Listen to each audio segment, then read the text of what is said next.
오늘 제가 발표드릴 내용들은 이전 세션에 김영환 교수님이 말씀하신 그 전체 네트워크상에서 하나하나의 그 스위치 또는 라우터가 그 데이터 플랜에서 어떤 QoS 컴포넌트를 가지고서 그 패킷들을 차등화해가지고 서비스를 하게 되는 것인지에 대해서 소개를 드리도록 하겠습니다. 그래서 발표 순서는 우선 일반적인 스위치 라우터에 대해서 구조에 대해서 간략하게 소개를 드리고요. 그리고 실제로 이번 세션에서 가장 중요하게 다루게 될 그 데이터 플랜에서의 QoS 컴포넌트에 대해서 하나하나 굉장히 그 자세하게 설명을 드리도록 하고요. 그리고 마지막으로 하나의 그 QoS 서비스를 예를 들고 그 QoS 서비스를 하기 위해서 앞서 소개드렸던 이러한 그 QoS 컴포넌트들이 어떻게 그 역할을 수행하게 되는지에 대해서 설명을 드리도록 하겠습니다. 그래서 첫 번째로 그 일반적인 스위치 라우터에 대한 구조인데요.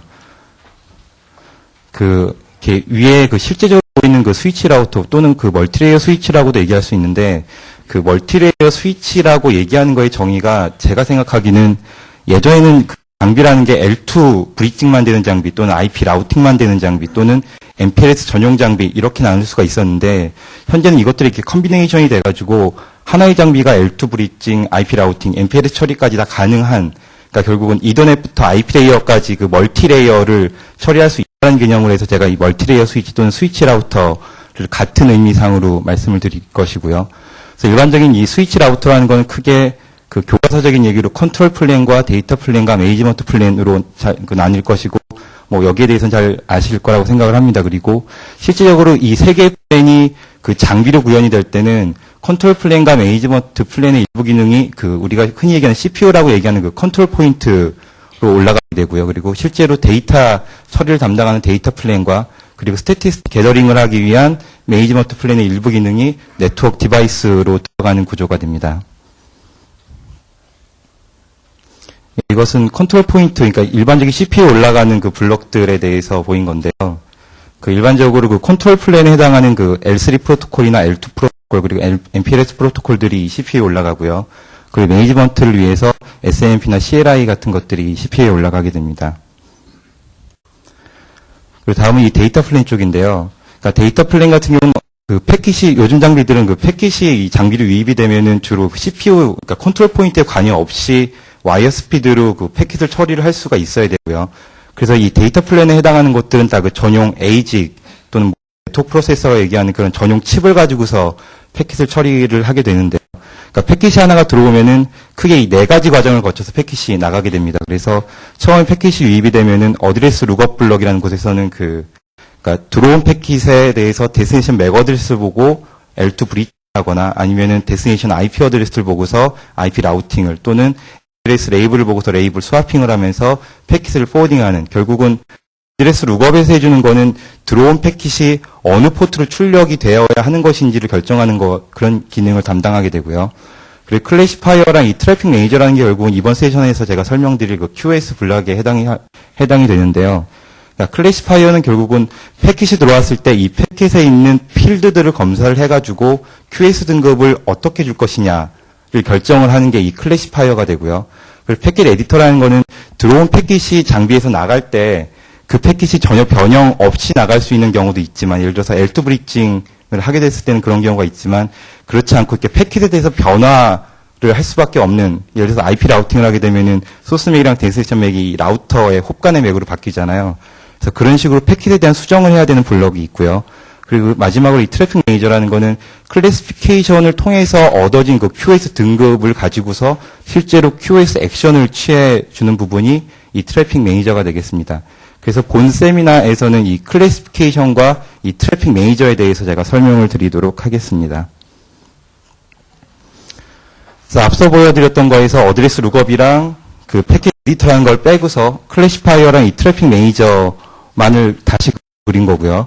그리고 트래픽 매니저에는 다시 이 4개의 블록으로 그 구별이 되는데요. 그러니까 마커라는 거는 아까 김영환 교수님 말씀하셨던 것처럼 그 예를 들어서 디프서브 망으로 들어가는 그 엣지 노드에서 그 클래시피케이션을 통해서 어떤 QoS 등급이 정해지면은 그 패킷에다가 그 QoS 등급을 마킹을 하는 그런 기능 블록이 이 마커가 될 것이고요. 그리고 플리서는 그 들어온 패킷에 대해서 그 약속한 그 SLA에 근거해서 그 대역폭을 임의로 조정을 하는, 그러니까 제가 10만 원 내서 뭐 5메가 bps를 사용하기로 했는데 제가 100메가의 라인을 사용할 수는 없잖아요. 그러면은 그 대역법을 임의로 조정하는 게 이 폴리서가 되는 거고요. 이 버퍼 매니저랑 큐 스케줄러는 사실은 좀 같이 생각을 할 수 있는 부분이 되는데요. 그러니까 큐 스케줄러라는 건 결국은 아웃풋 포트에서 컨제스션이 발생했을 때 어떤 알고리즘을 사용해가지고 어떤 패킷들을 우선적으로 보내줄 것이냐를 결정하는 것이 큐 스케줄러가 되고요. 그리고 이 버퍼 매니저라는 거는 그 컨제스션이 결국 발생을 하면은 그 장비의 그 패킷 메모리라고 하는 곳에 이렇게 패킷이 점점 이렇게 쌓여나가게 될 텐데, 그랬을 때 어떤 패킷들을 어떤 알고리즘을 가지고서 그 버려주게 할 것이냐를 담당하는 것이 버퍼 매니저가 됩니다. 이 그림은 앞서서 보였던 그림을 조금 더 자세하게 표현을 한 건데요. 그러니까 그 대역폭을 조정하는 이 폴리싱이라고 하는 기능이라는 건 사실은 이 폴리서 블락이라는 게 굉장히 많이 장비 안에 들어가 있고요. 그리고 큐 스케줄링이라고 얘기한 건 실제적으로 출력 포트에 이런 식으로 큐가 뭐 N개까지 위치를 해가지고서 실제로 차등화돼서 패킷들을 그 서비스를 할 수 있는 그런 메커니즘을 보여드리고 있습니다.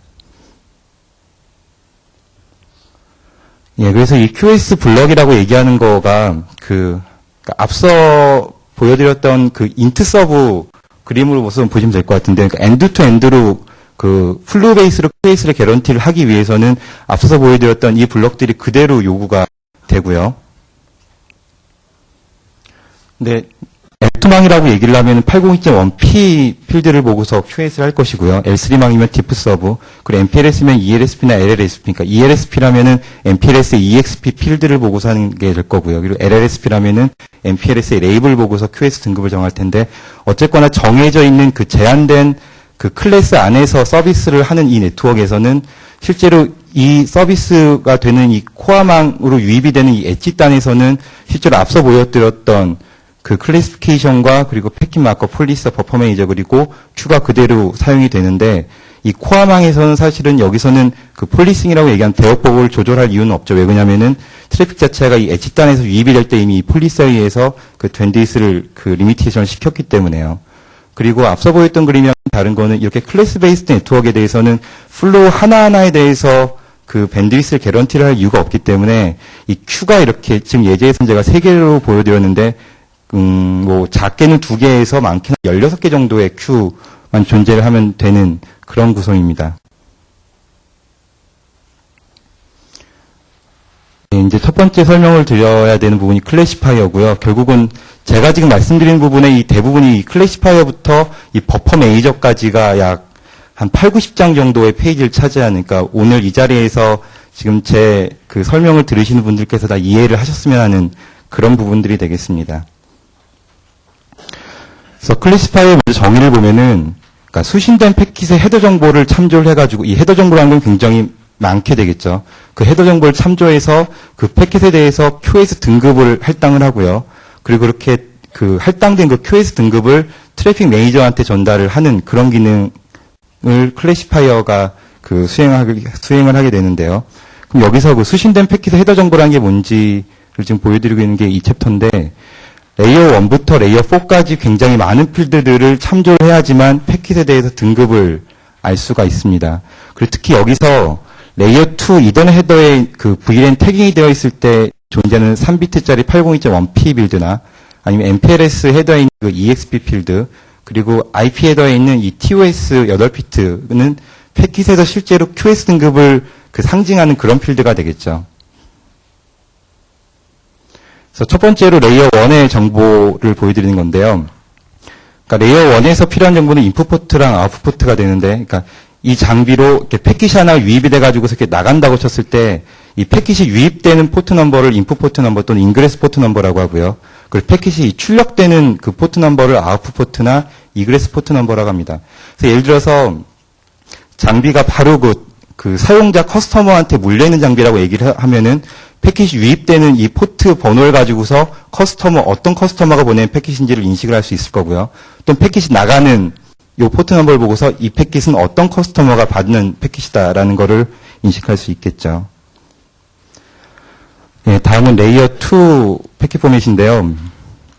제가 그림을 다 비주얼로 그리다 보니까 그 폰트들이 굉장히 작아서 그 실제로 이렇게 프레젠테이션을 할 때 잘 보일 것 같지가 않아서 실제 지금 자료에 있는 것보다 좀 크게 표현하기 위해서 좀 이렇게 그림들을 몇 가지 뺀 게 있고요. 좀 양해 좀 부탁드리겠습니다. 그래서 레이어 2 패킷 포맷은 크게 언태그드 패킷과 그 태그드 패킷 또는 VLAN 태그드 패킷이라고 나뉘는데요. 그러니까 우리가 가장 일반적으로 알고 있고 실제 이더넷망에서 가장 많이 사용하는 패킷 포맷이 이렇게 되겠죠. 그래서 그 L2망에서 이 패킷을 수신해야 되는 어드레스를 가지고 있는 데스티네이션 맥 어드레스와 그리고 이 패킷을 송신한 소스 맥 어드레스 그리고 그 L3 패킷 타입이 무엇인지를 그 표시해주는 이더넷 타입으로 구성이 되는 게 이더넷 2 또는 딕스 2.0이라고 얘기하는 패킷 타입이 되겠습니다. 그리고 i3플리에서는 이거와는 조금 다르게 패킷 포맷을 규정을 했는데요. 그 소스 맥이랑 데스티네이션 맥은 동일하지만 그 이후에 이더넷 타입이 나오는 게 아니라 실제 그 이더넷 프레임에 대해서 그 랭스가 나오게 되고요. 이 랭스 이후에 LLC라고 하는 곳에 그 디셉이라고 하는 1바이트짜리 필드가 있어서 요 필드를 가지고서 이 L2 헤더 이후에 L3 패킷이 어떤 것인지를 구별할 수가 있습니다. 그래서 지금 제가 말씀드리는 L3 패킷이 무엇이라고 하는 것은 L3 패킷은 IP일 수도 있고 IPX일 수도 있고 ARP일 수도 있고 뭐 기타 등등이 될 수 있는 거죠. 그리고 그 스냅 같은 경우는 그 똑같이 셉과 같이 그 LLC 헤더를 가지고 있는데 LLC의 그 D셉이랑 S셉이 특별하게 0xAA인 경우가 그 스냅 포맷이 되는 거고요. 이 경우에는 다시 뒷자리에 이더넷 타입이 있어서 요 이더넷 타입은 이 이더넷 2 타입에 있는 이더넷 타입과 동일한 값을 갖게 되며 그래서 요 값을 가지고서 L3 패킷 타입을 구별할 수 있습니다. 그리고 VLAN 태그드 패킷이라고 얘기하는 거는 그 앞서 설명드린 이 세 가지 패킷의 소스맥과 소스맥 이후에 다시 4바이트의 헤더가 붙게 되는데요. 그리고 이 4바이트 헤더를 우리는 보통 VLAN 헤더라고 얘기를 하는데 그 우선 VLAN 태깅이 됐다라는 걸 표현하기 위해서 요 이더넷 타입 위치에 그 헥사 값을 8100이 들어가고요. 그 다음에 이 2바이트는 그 802.1p, 아까 말씀드렸던 L2망에서의 QoS를 표시해 줄 수 있는 그 3비트짜리 프라이티 필드가 들어가고요. 그 다음에 12비트짜리 VLAN ID가 들어가서 그 물리적으로 하나의 망을 그 논리적으로 여러 개로 나눌 수 있는 그런 역할을 수행할 수 있게 됩니다. 예, 다음은 이더넷 MPLS 오버 이더넷 패킷인데요. 그러니까 이거는 이더넷 타입이 MPLS 헤더가 들어간다라고 표시를 해주기 위해서 헥사 값으로 8847이 이더넷 타입이 해당되고요. 그리고 MPLS 쉼 헤더가 들어가서 그 레이블을 보고서 이 패킷에 대한 목적지를 정할 수 있고요. 그리고 EXP의 3비트를 가지고서 이 MPLS 패킷에 대해서 그 QoS 등급을 정할 수 있게 됩니다. 지금 제가 계속 말씀드리고 있는 이 패킷에서 이 하늘색으로 표시되어 있는 것들이 제가 지금 설명드릴 그 클래시파이어가 보아야만 하는 그 필드임을 아셨으면 좋겠고요. 예, 다음에는 IP 버전 4 패킷 포맷인데요. 그러니까 이더 타입으로 0800이 들어가면은 IP 패킷이 되는 거고요. 여기서 보면은 프로토콜 ID 같은 경우는 IP 헤더 이후에 레이어 4 패킷이 종류가 무엇이냐를 구별하기 위해서 프로토콜 ID가 들어가죠. 그래서 예를 들어서 TCP면 6, UDP면 17 이런 식으로 되고요. 소스 IP랑 데스티네이션 IP는 렐3망에서의 그 송신자와 수신자에 대한 주소가 되는 거고요. 그리고 이 TOS가 조금 재밌는데요.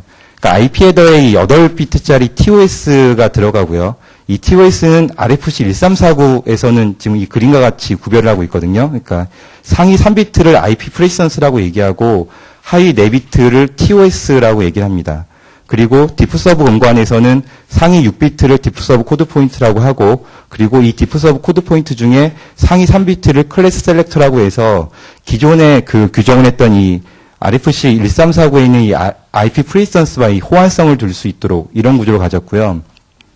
누군가가 IP 패킷에서의 TOS라고 얘기를 하면 사실은 이 TOS는 헤더에 있는 8비트 TO일 수도 있고 그리고 IP 프레시던스 이후에 있는 4비트의 TO일 수도 있어요. 그래서 예를 들어 저희가 회사에서 장비를 개발할 때는 저희는 이 8비트를 TOS라고 생각을 하고서 장비를 구현을 했는데 나중에 시스코 장비를 보니까 뭐 전체 시스코 장비가 그런지 모르겠지만 카탈리스트 중에 하나가 요 4비트만을 TOS라고 표시를 하더라고요.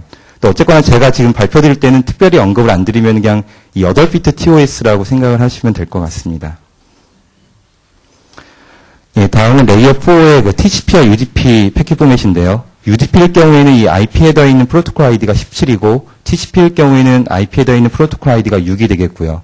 그 다음에 8바이트의 UDP 헤더와 TCP 헤더가 뭐 디폴트로 20바이트에서 뭐 맥시멈 60바이트까지 붙는데 어쨌거나 TCP든 UDP든 첫 번째로 나오는 이 4바이트가 소스 포트랑 데스티네이션 포트 넘버가 되는 그래서 동일한 위치에 이 포트 넘버가 들어가는 구성이 되겠고 이 포트가 사용이 되는 것은 이 그림을 보시면은 실제로 TCP나 UDP에 있는 이 데스티네이션 포트를 보면은 그 값에 따라서 실제로 이 패킷의 응용을 할 수 있는 거죠. 그러니까 결국 우리가 이 패킷이 베스트 포트 데이터다 또는 VoIP 패킷이다, 뭐 멀티캐스트 스트리밍 데이터다라는 거를 알기 위해서는 일반적으로 이 TCP나 UDP에 있는 포트 넘버를 보면은 이 패킷에 대해서 그 중요성을 그 파악을 할 수 있는 거가 되겠습니다. 요 그림을 뭐 밑에부터 다시 좀 설명을 드리면 그 전체적인 패킷 디코딩 과정을 보여드리는 건데요. 패킷이 들어오면은 소스맥 이후에 나오는 그 이더 타입 또는 랭스 필드가 1536보다 크면은 이더넷 2 우리가 잘 알고 있는 그 타입이 되고요. 그렇지 않은 경우에는 i3플리 세이브나 스냅이 됩니다. 그래서 이더넷 2일 경우에는 이 이더넷 타입 필드를 보고서 이더넷 타입이 그 0800일 경우에는 IP 버전 4가 되고 뭐 ARP일 경우에는 0806이 되는 식이고요. 그리고 다시 IP 버전 4에 있는 프로토콜 ID, 그러니까 IP 헤더에 있는 프로토콜 ID 값을 보면은 TCP, UDP 또는 다른 패킷들에 대해서 구별이 가능한 그런 지금 전체적으로 패킷을 어떤 식으로 디코딩을 하고 있는지를 보여드리고 있는 그림이 되겠습니다.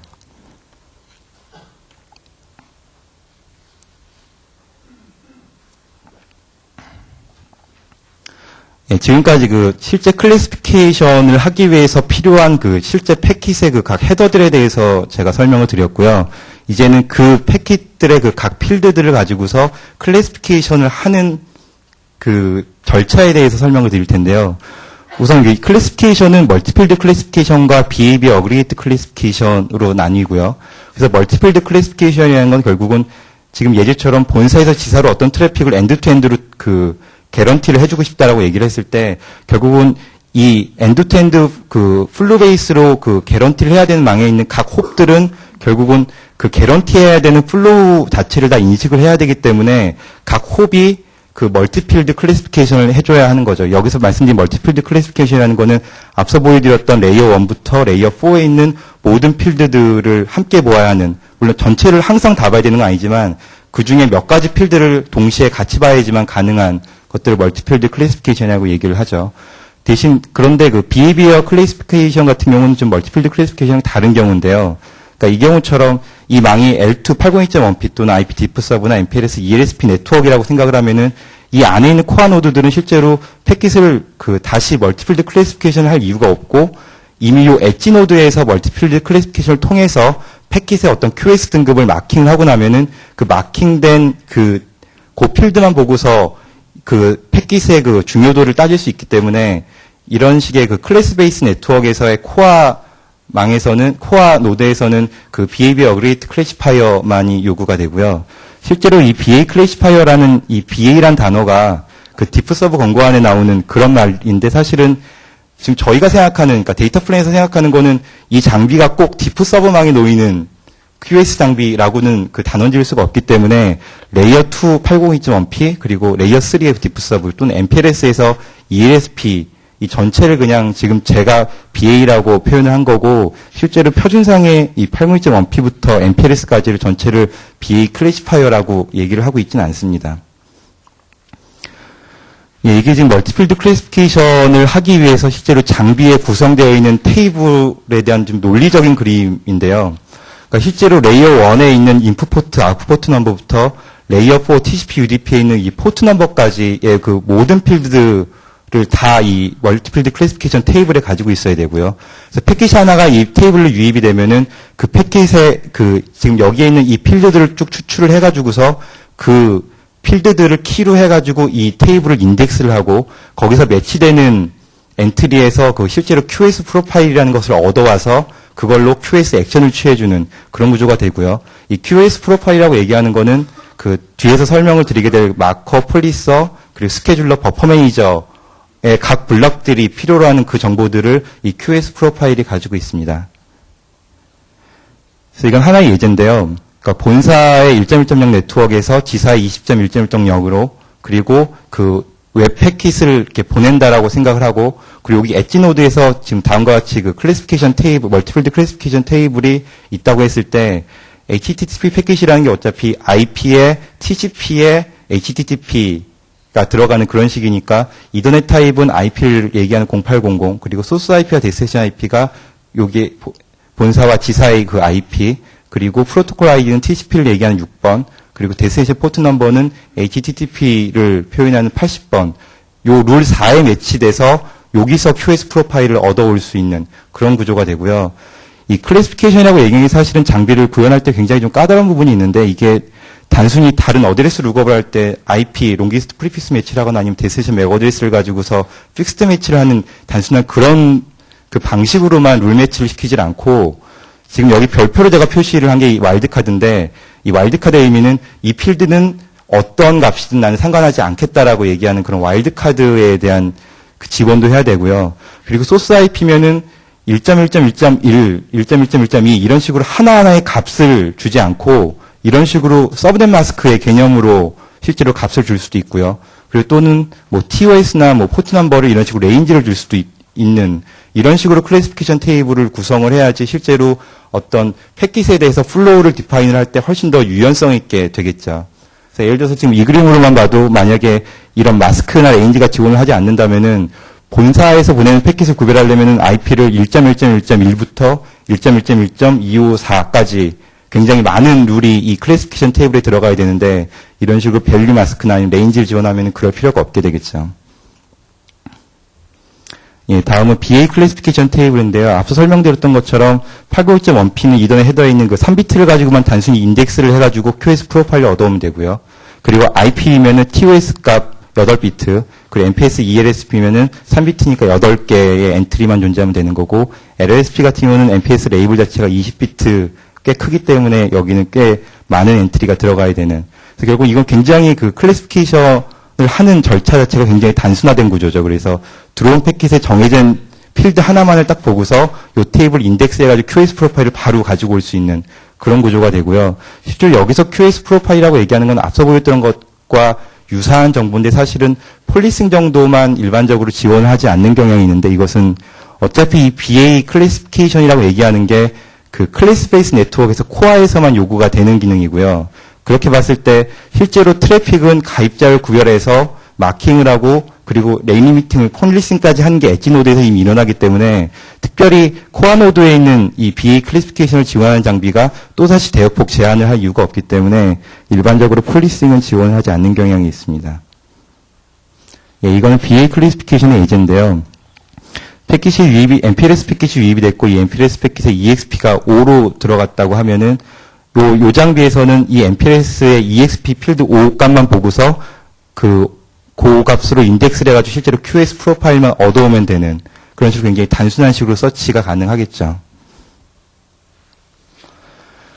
예, 그래서 그 멀티필드 클래시피케이션이나 아니면은 비헤비어 어그레이트 클래시피케이션이나 각각 거의 유사하게 QoS 프로파일이라고 해서 굉장히 많은 인포메이션들을 여기서 끄집어내야 되는데요.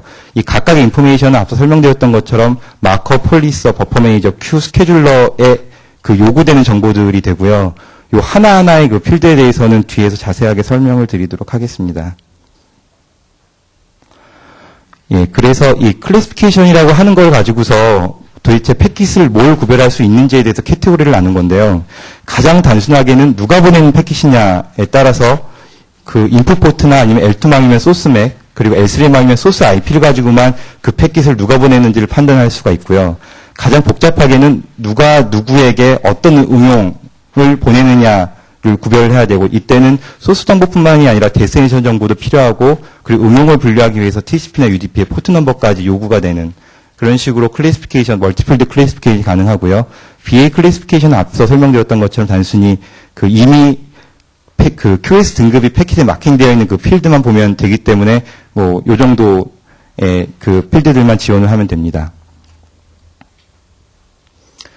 예, 제가 그 각 QoS 컴포넌트에 대해서 그 CLI를 하나씩 적어봤는데요. 사실은 이 CLI는 코아세스의 CLI도 아니고 그 뭐 시스코의 CLI도 아니고 그냥 임의로 좀 적어본, 그러니까 설명을 위해서 제가 그냥 나름대로 적어본 건데요.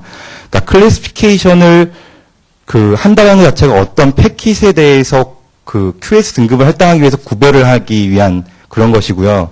그래서 우리가 클래시피케이션을 하는 작업을 그 장비의 프로비저닝을 할 때는 보통 CLI에다가 억세스 리스트란 이름으로 짓게 되는데 지금 이 예제는 억세스 리스트 넘버를 1번으로 주고 소스 IP를 그 서브넷 마스크 개념을 둬서 1.1.0 네트워크이고 데스티네이션 IP는 20.1.1.0 네트워크, TOS는 30번, 프로토콜은 TCP, 그리고 소스 포트는 뭐든 난 상관없다. 그리고 데스티네이션 포트는 50번에서 100번. 그래서 이런 식으로 그 장비로 유입이 되는 패킷에 대해서 이렇게 구별을 하도록 프로비저닝을 해줄 수 있고요. 실제로 지금까지 설명드린 요 CLI 하나만을 가지고는 장비가 할 수 있는 건 아무것도 없고요. 뒤에서 설명을 드리게 될 그 트래픽 매니저라고 하는 곳에서 소개드릴 그 CLI가 요 액세스 리스트와 연결이 돼가지고서 어떤 실제적인 그 액션을 취할 수 있게 됩니다.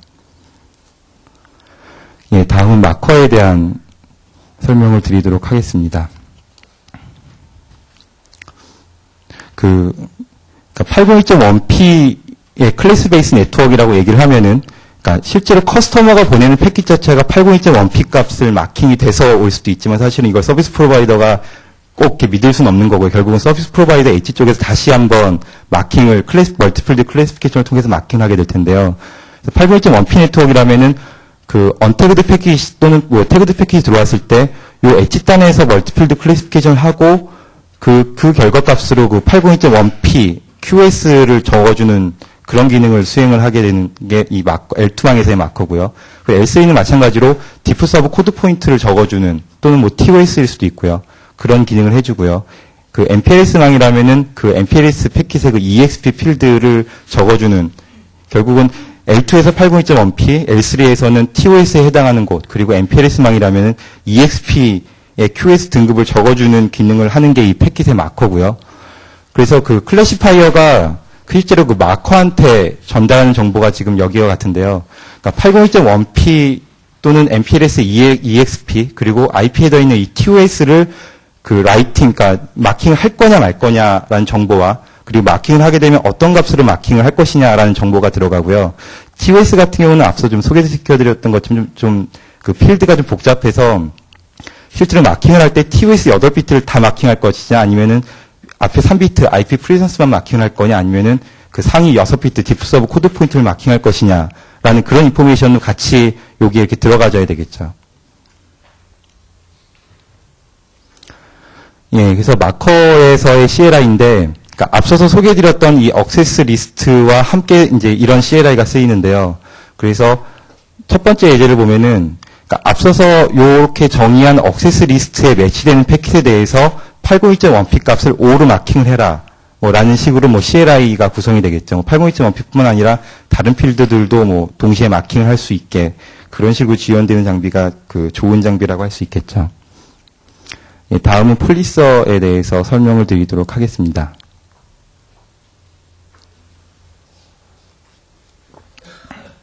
그러니까 폴리서는 그림처럼, 그러니까 어떤 회사가 그 10메가의 대역폭만 사용을 하기로 하고 서비스 프로바이더한테 50만 원을 지불을 했는데 만약에 폴리서라는 기능이 존재하지 않는다고 했을 때 이 본사에서 20메가의 패킷을 보내게 되면 실제로 이 패킷은 그 망의 컨디션이 발생을 하지 않는 상황에서는 그 전체의 20메가 대역폭이 결국 지사까지 가게 되는 거고 이렇다면은 서비스 프로바이더 입장에서는 별로 바람직하지 않은 그러니까 약속된 대역폭 이상에 대해서 서비스하는 걸 서비스 프로바이더가 별로 원하지 않겠죠.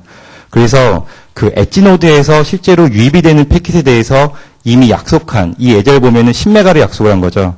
그래서 10메가의 약속한 대역폭 이상에 대해서는 뭐 드랍을 시키고 그 나머지 10메가에 대해서만 패킷을 서비스를 할 수 있는 이런 기능을 폴리서라고 합니다. 그래서 그 폴리서라는 거를 그 구성하고 있는 그림이 지금 나와 있는데요. 실제로 들어오는 패킷에 대해서 그 패킷의 그 유입률을 검사하기 위해서 매터링이라는 걸 하고요. 그리고 그 매터링을 해가지고 그 매터링의 결과로 패킷은 3가지 정도로 크게 액션을 할 수가 있는데 매터링을 한 이후에 패킷은 그냥 지나갈 수도 있고요. 또는 드라핑이 될 수도 있고 또는 마킹을 할 수도 있는데 이 마킹이라는 건 앞서 설명드렸던 그 마커와 굉장히 유사한 개념이 되고 거기에 대해서는 뒤에서 다시 설명을 드리고요.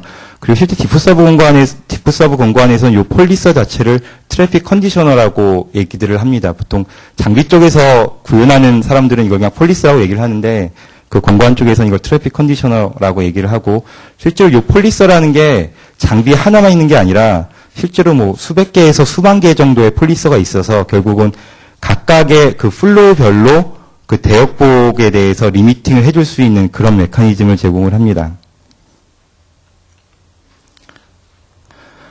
예, 여기서 제가 아까 설명 하나 빠뜨렸는데, 실제로 패킷이 들어왔을 때 그 패킷에 대해서 메타링을 하고, 그 메타링을 한 거에 대해서 결과값으로 뭐 컨펌인가 루즈리 컨펌인가 넌 컨펌인가 이건 뒤에서 설명을 드릴 텐데, 이런 결과를 내보내는데, 그렇다면 들어온 패킷의 유입률을 보고서 뭘 근거로 이렇게 세 가지의 결과를 내보내느냐, 이거는 이미 이 메터링을 한다라는 이 메터에다가 그 트래픽 프로파일이라는 걸 이미 설정을 해놓은 상황이 되는 거거든요. 그러니까 이 트래픽 프로파일이라는 거는 그 프로비닝 타임에 설정이 되는 거니까 CLI 정도로 생각을 하시면 될 거고요. 실제로 이 트래픽 프로파일이라는 거는 크게 그 인포메이션 레이트와 버스트 사이즈 이 두 가지 파라미터로 구성이 되고요. 그래서 CIR이라고 얘기하는 거는 실제로 패킷이 장비로 유입이 됐을 때 이 CIR만큼은 미니멈으로 개런티를 해주겠다라는 의미가 이 CIR이 되고요. 그리고 PIR 같은 경우는 어느 정도까지 피크치를 허용하겠다는 얘기고, 이거는 꼭 개런티의 개념은 들어가 있지 않습니다. 그리고 버스트 사이즈는 결국은 패킷이 굉장히 버스트하게 들어왔을 때 얼마나 그 버스트니스를 허용을 하겠느냐라는 거고, 이 개념 자체도 그 반드시 개런티를 해줘야 되는 이 버스트 사이즈가 있고요. 이게 실제로 얼마나 피크치까지 허용을 할 수 있는지에 대해서 허용하는 이 PBS가 있고, 이 피크치에 대해서의 그 어떤 에버러지의 의미를 가지고 있는 그 익세시브 버스 사이즈, 이렇게 파라미터로 구성이 되고, 실제로 CIR보다는 PIR 값이 큰 것이 가장 정상적인 거고, CBS보다 PBS가 커야지 그 의미가 있는 그런 파라미터가 되겠죠. 그래서 이렇게 메터링을 할 때 주로 사용이 되는, 그러니까 IP 네트워크에서 주로 사용이 되는 게 그 토큰 버킷이라고 얘기를 하고 있고요. 이 토큰 버킷은 지금 다음과 같이 구성이 되어 있는데요. 그러니까 이 토큰 하나하나는 그 실제로 고정 크기의 크레딧이라고 보시면 되는데, 그냥 가장 쉽게 생각하셨을 때는 토큰 하나가 그냥 1바이트라고 생각을 하시면 돼요. 그래서 실제로 그 토큰이라는 것이 1바이트짜리 토큰이라는 것이 그 토큰 레이트라는 파라미터로 요 토큰 버킷에 계속 이렇게 유입이 됩니다. 유입이 되고요. 그리고 요 토큰 버킷에는 버킷 사이즈라는 게 있어가지고 토큰이 한없이 이 토큰 버킷에 들어갈 수 있는 게 아니라 정해진 개수만큼밖에 들어갈 수가 없어요. 그래서 예를 들어서 버킷 사이즈가 3000바이트다라고 얘기를 하고 토큰이 1바이트라고 얘기하면 결국은 요 토큰 버킷에는 3000개의 토큰까지만 들어갈 수 있는 그런 구성이 됩니다.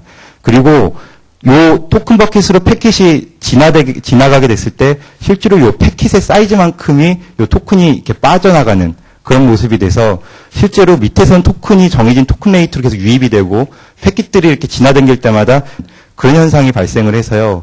실제로 메타링을 할 때 어떤 알고리즘을 갖냐면 패킷이 하나 왔을 때 그 패킷의 사이즈보다 토큰, 그러니까 버킷에 있는 토큰의 개수가 많으면은 그 패킷은 컨퍼밍이라고, 그러니까 허용이 가능한 패킷이다라고 보시면 되고요. 만약에 그렇지 않은 경우는 이 패킷은 넌 컨퍼밍이다라고 얘기를 할 수 있죠. 그래서 실제로 패킷이 유입되는 이 토큰 레이트를 CIR, 앞서 보였던 그 트래픽 프로파일에서 CIR이 되고요. 이 버스트 사이즈가 이 CBS가 되겠죠.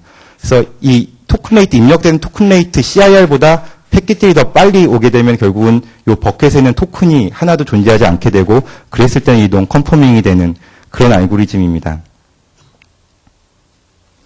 그래서 이거는 그 토큰 버킷의 메타링 방법에 대해서 조금 더 그 자세하게 이해를 하시기 위해서 하나 예를 든 건데요. 그러니까 지금 이 그림의 예제는 토큰 하나의 크기를 1바이트라고 하고요. 그리고 요 토큰이 실제로 버킷으로 유입되는 레이트, 그러니까 CIR이 초당 20개, 20바이트 per sec라고 얘기를 하죠. 그러면은 요 말은 결국은 0.05초마다 토큰이 하나씩 버킷으로 유입이 된다라고 하고요. 그리고 버킷 사이즈는 10바이트, 그러니까 결국 10개의 토큰이 있다고 가정을 하면 되죠. 그래서 실제로 1초 동안에 그 타임축에서 패킷이 이렇게 하나씩 들어왔을 때 그 패킷에 대해서 토큰 버킷에 있는 그 토큰의 상태에 대해서 보여드리는 건데요. 첫 번째를 보면 첫 번째 초기 상태에서 토큰 버킷에는 버킷 사이즈만큼 토큰이 꽉 차 있는 상황이 되고요. 그 다음에 2바이트짜리 패킷이 하나가 들어왔죠.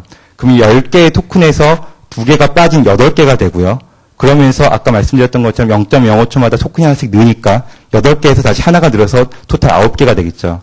그 다음에 패킷이 안 들어오니까 토큰이 하나씩 증가를 하는데, 그 말씀드렸던 것처럼 버킷 사이즈가 10이라는 얘기는 더 이상 토큰은 10개 이상은 들어갈 수가 없기 때문에 그 10개에서 계속 머물러 있다가요.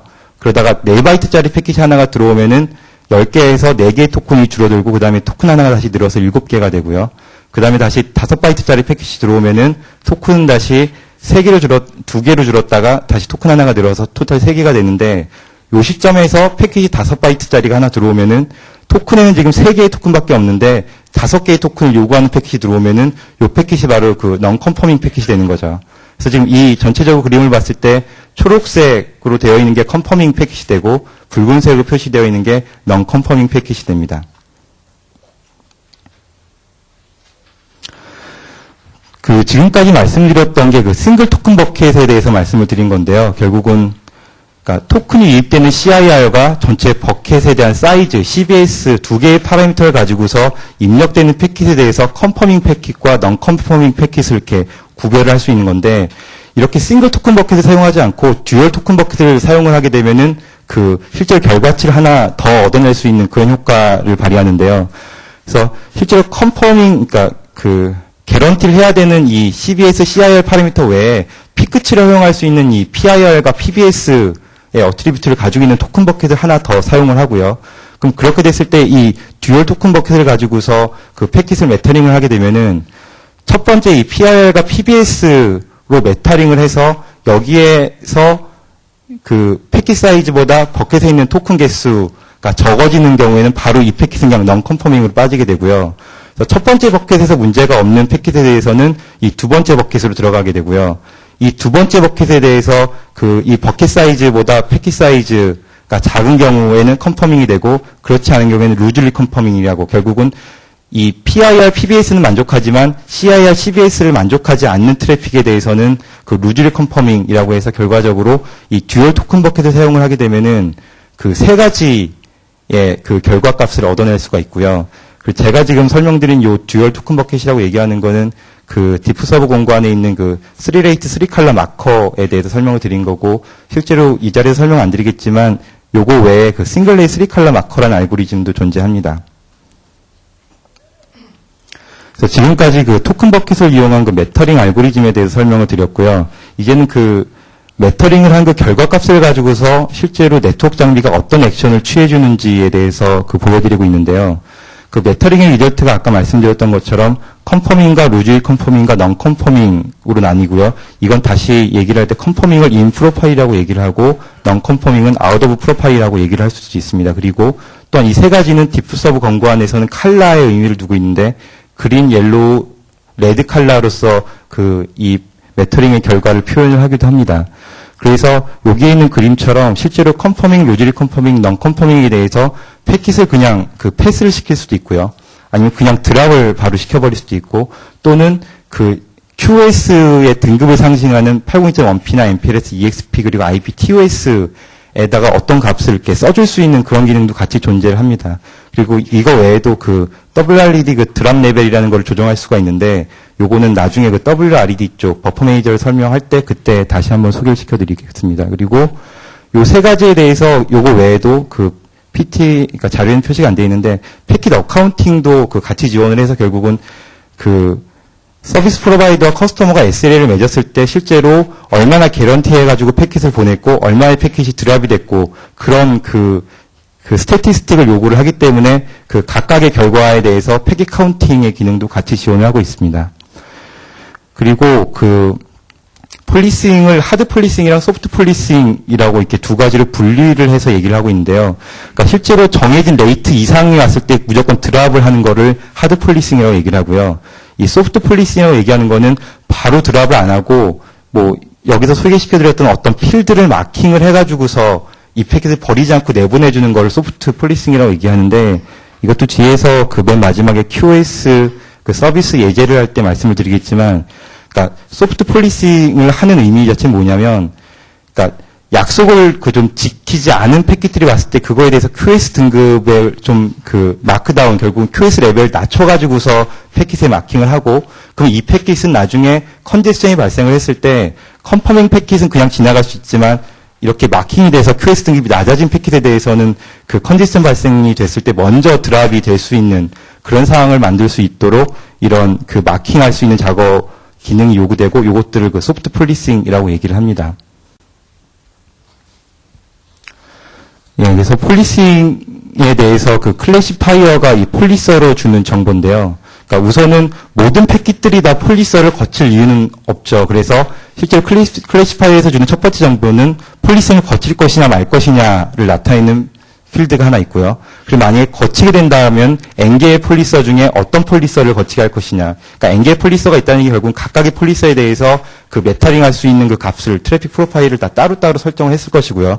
그랬을 때 어떤 폴리서를 거치게 할 것이냐가 이 폴리서 아이디가 되고, 그 다음에는 그 컨퍼밍, 루즐리 컨퍼밍, 넌 컨퍼밍에 대해서 각각에 대해서 액션을 클래시파이어가 정의를 해가지고 폴리서로 줍니다. 그래서 각각에 대해서 패스할 거냐, 드랍할 거냐, 마킹할 거냐. 그리고 마킹을 한다면은 그 패킷의 어떤 필드에 대해서 어떤 값으로 마킹을 할 것이냐에 대한 정보를 클래시파이어가 제공을 하게 됩니다.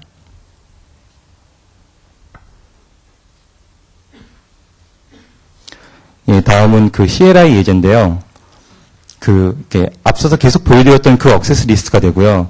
그 억세스 리스트에 매치되는 패킷에 대해서 이제는 폴리싱을 거는 건데, 가장 복잡한 요 세 번째 폴리싱만 설명을 드리도록 하겠습니다. 그래서 앞서 정의한 요 억세스 리스트에 매치되는 패킷에 대해서 메타링을 하는데, 그 메타링을 할 수 있는 그 트래픽 프로파일은 그 개런티해야 되는 레이트가 10메가, 그 버스 사이즈는 3000바이트, 그리고 피크치는 30메가, 그리고 피크 버스 사이즈는 5000바이트로 메타링을 하고요. 결국은 듀얼 토큰 버킷으로 메타링을 한다는 얘기고, 이렇게 메타링이 돼서 그 나오는 결과에 대해서 컨펌 액션은 패스를 그냥 시키고요. 그 루즐리 컨펌 액션에 대해서는 디프 서브 코드 포인트를 20으로 변경을 하고, 그 넌 컨퍼밍에 대해서는 드랍을 해라 라는 식으로 그 폴리싱에 대해서 CLI 프로비저닝이 가능하겠죠. 예, 다음은 Q 스케줄러 쪽의 얘기인데요. 이 Q 스케줄러가 그 페이지 수가 한 50장 정도 되는 가장 제가 심혈을 기울여서 만든 그 페이지가 되겠습니다. 그래서 실제로 그 스케줄러라고 얘기하는 게 그 요구가 되는 건 결국 여기 있는 그림처럼 입력되는 트래픽의 양보다 출력되는 곳의 밴드위스가 적은 경우에는 항상 컨제스션이 발생을 한다라고 얘기를 하고, 이 컨제스션이 발생을 했을 때 스케줄러라고 하는 녀석의 역할은 결국은 어떤 패킷을 버리고 어떤 패킷을 먼저 내보내 주실 것이냐. 사실은 버리는 건 관심 없는 거고, 어떤 패킷을 먼저 보낼 것이냐라는 거를 그런 방안을 제공하는 게 이 스케줄러의 역할이 되겠습니다. 그래서 이 스케줄러 쪽에는 그 Q라는 단어와 이 스케줄러라는 단어가 나오는데요. 우선 Q라는 거는 그 패킷이 실제로 출력 포트로 나가기 전에 그 출력되기 위해서 그 머무는 곳이 Q가 되고요. 이 Q는 실제로 하나의 출력 포트에 대해서 하나 이상의 Q가 이렇게 매핑이 되어 있는 이런 식의 모습이 됩니다. 그리고 스케줄러라는 거는 여러 개의 Q에서 실제로 출력 포트로 나가기 위해서 기다리고 있는 이 패킷들이 있을 텐데, 이 스케줄러는 이 여러 개의 Q 중에 어떤 Q를 선택을 해서 그 Q에서 패킷을 얼마큼이나 빼낼 것이냐를 결정하는 것이 이 Q 스케줄러가 되겠습니다. 그래서 이 Q 스케줄링 알고리즘 굉장히 다양하게 있는데요. 실제로 지금 제가 여기서 표현하고 있는 요 정도의 알고리즘, 아까 김영환 교수님이 보여주셨던 스케줄링 알고리즘 같은 경우는 제가 별로 보지도 못했던 굉장히 어려운 알고리즘이 많은데, 그러니까 제가 실제로 지금 일을 하고 있는 게 장비를 만드는 회사에 있다가 보니까 조금 더 현실적인, 그러니까 학문적이지 않고 실제로 장비가 요즘 구현이 되어 있고 제공하고 있는 스케줄링 알고리즘에 대해서만 좀 익숙하고, 그리고 거기에 대해서만 제가 이 자리에서 설명을 하도록 하겠습니다. 그래서 회색으로 표시되어 있는 이 두 가지의 알고리즘은 본 설명을 제할 건데, 그 이유는 이 first in, first out 큐잉 같은 경우는 굉장히 원초적인, 사실은 큐잉 자체의 의미가 별로 없는 알고리즘이니까 설명해서 빼고요. 페어 큐잉 같은 경우는 모든 트래픽에 대해서 어떤 페어니스를 보장하자라는 거지, 어떤 QS의 개념 있잖아요. 그러니까 차등화시켜서 먼저 보내자라는 개념이 이 페어 큐잉에는 결여되어 있기 때문에 이 두 가지 알고리즘 제하고 이 네 가지 알고리즘에 대해서 설명을 드리도록 하겠습니다.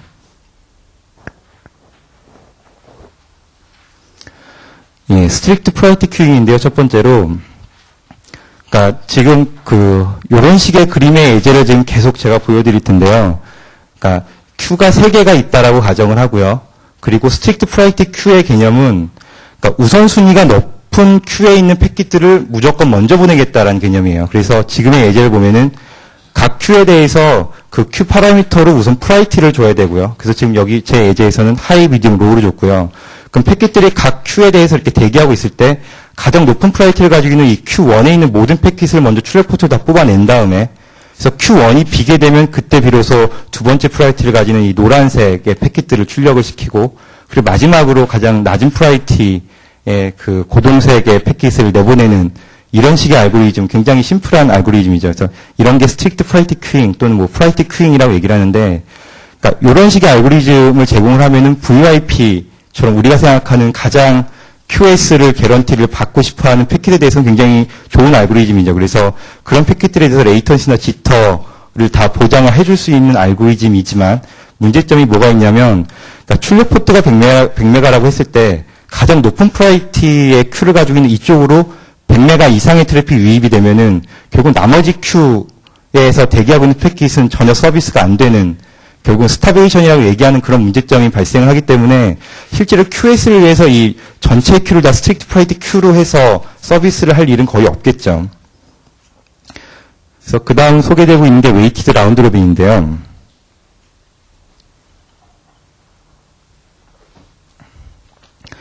그러니까 앞서 소개시켜드렸던 그 스트릭트 프라이어티 큐잉 같은 경우는 각 큐에 그 프라이어티라는 그 파라미터를 줘야 되는데, 이 웨이티드 라운드 로빈은 그 웨이트라는 걸 주고요. 그래서 이 웨이트의 의미는 결국은 이 큐에 기다리고 있는 패킷이 얼마의 비율로 서비스가 되겠느냐. 그래서 지금 저는 숫자가 높은 것이 더 많이 서비스가 되는, 우선순위가 높은 걸 지금 표현해 놓은 건데, 이 웨이티드 라운드 로빈은 이 서비스가 돼야 되는 이 웨이트의 레이시오가 결국은 서비스될 패킷의 개수의 비율을 의미하는 게 이 웨이티드 라운드 로빈이거든요. 그래서 지금 여기에 예제를 보면은 그 실제로 작은 사이즈의 패킷과 큰 사이즈의 패킷들이 있다고 가정했을 때 이 웨이티드 라운드 로빈은 그 패킷의 개수만을 가지고서 서비스를 하기 때문에 그 VIP 패킷이 64바이트라고 생각을 하고 1500바이트짜리 베스트 에포트 데이터가 2대1로 서비스를 하게 되면은 그 평균적으로 VIP는 118바이트 서비스가 될 때 데이터가 1500바이트가 나가는, 그러니까 우리가 의도하지 않았던 그런 상황이 발생을 하는 거죠. 그래서 이 웨이티드 라운드 로빈은 사실은 그 ATM처럼 그 픽스드 셀 사이즈에서는 적합하지만, 이렇게 IP, 이더넷처럼 그 베어러블 랭스를 가지는 데서는 이 웨이티드 라운드 로빈이 가지는 이 웨이트의 의미가 부적합하다라고 할 수 있겠습니다.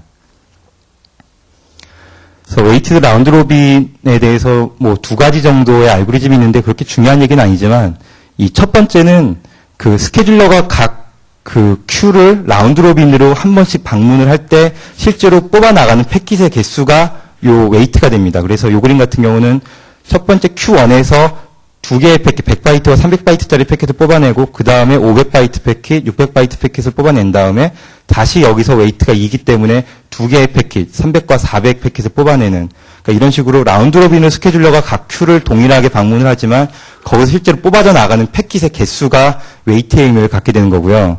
그리고 두 번째 알고리즘 같은 경우는 그 스케줄러가 각 큐를 방문하는 그 비율이 결국 웨이트가 되는, 그래서 웨이트가 2대 1대 1이면은 실제로 스케줄러가 방문을 하는 거는 Q1, Q2, Q1, Q3 이런 식으로 한 번 그 스케줄러가 모든 큐를 방문을 할 때 그 이 웨이트만큼 그 큐에 대해서 방문을 더 많이 하는 식이 되겠죠. 그러면서 뽑아져 나가는 패킷은 항상 하나씩만 뽑아져 나가는. 그래서 그림의 예를 보면은 300바이트, 500바이트, 600바이트가 이렇게 쭉 나가려고 기다리고 있는데 300바이트가 먼저 나가고 그 다음에 Q2에 500바이트가 나가고 그 다음에 다시 이쪽으로 스케줄링이 와서 100바이트가 나간 후에 Q3에 있는 600바이트가 나가는, 그러니까 이런 식의 알고리즘이 있을 수 있고요. 당연히 장비를 구현하는 입장에서는 이 위에 쪽에 있는 알고리즘이 훨씬 더 심플한 구조가 되겠죠. 그래서 결과적으로 웨이티드 라운드 로빈이라는 것도 이렇게 가변 크기를 가지고 있는 망에서 적합한 알고리즘이 아니고요. 그래서 이 웨이티드 라운드 로빈의 문제점을 해결하려고 나온 알고리즘이 웨이티드 페어 큐잉인데요. 그러니까 웨이티드 페어 큐잉 같은 경우는 알고리즘이, 그러니까 지금 이 그림을 보시면은, 그러니까 웨이트의 의미는 동일합니다.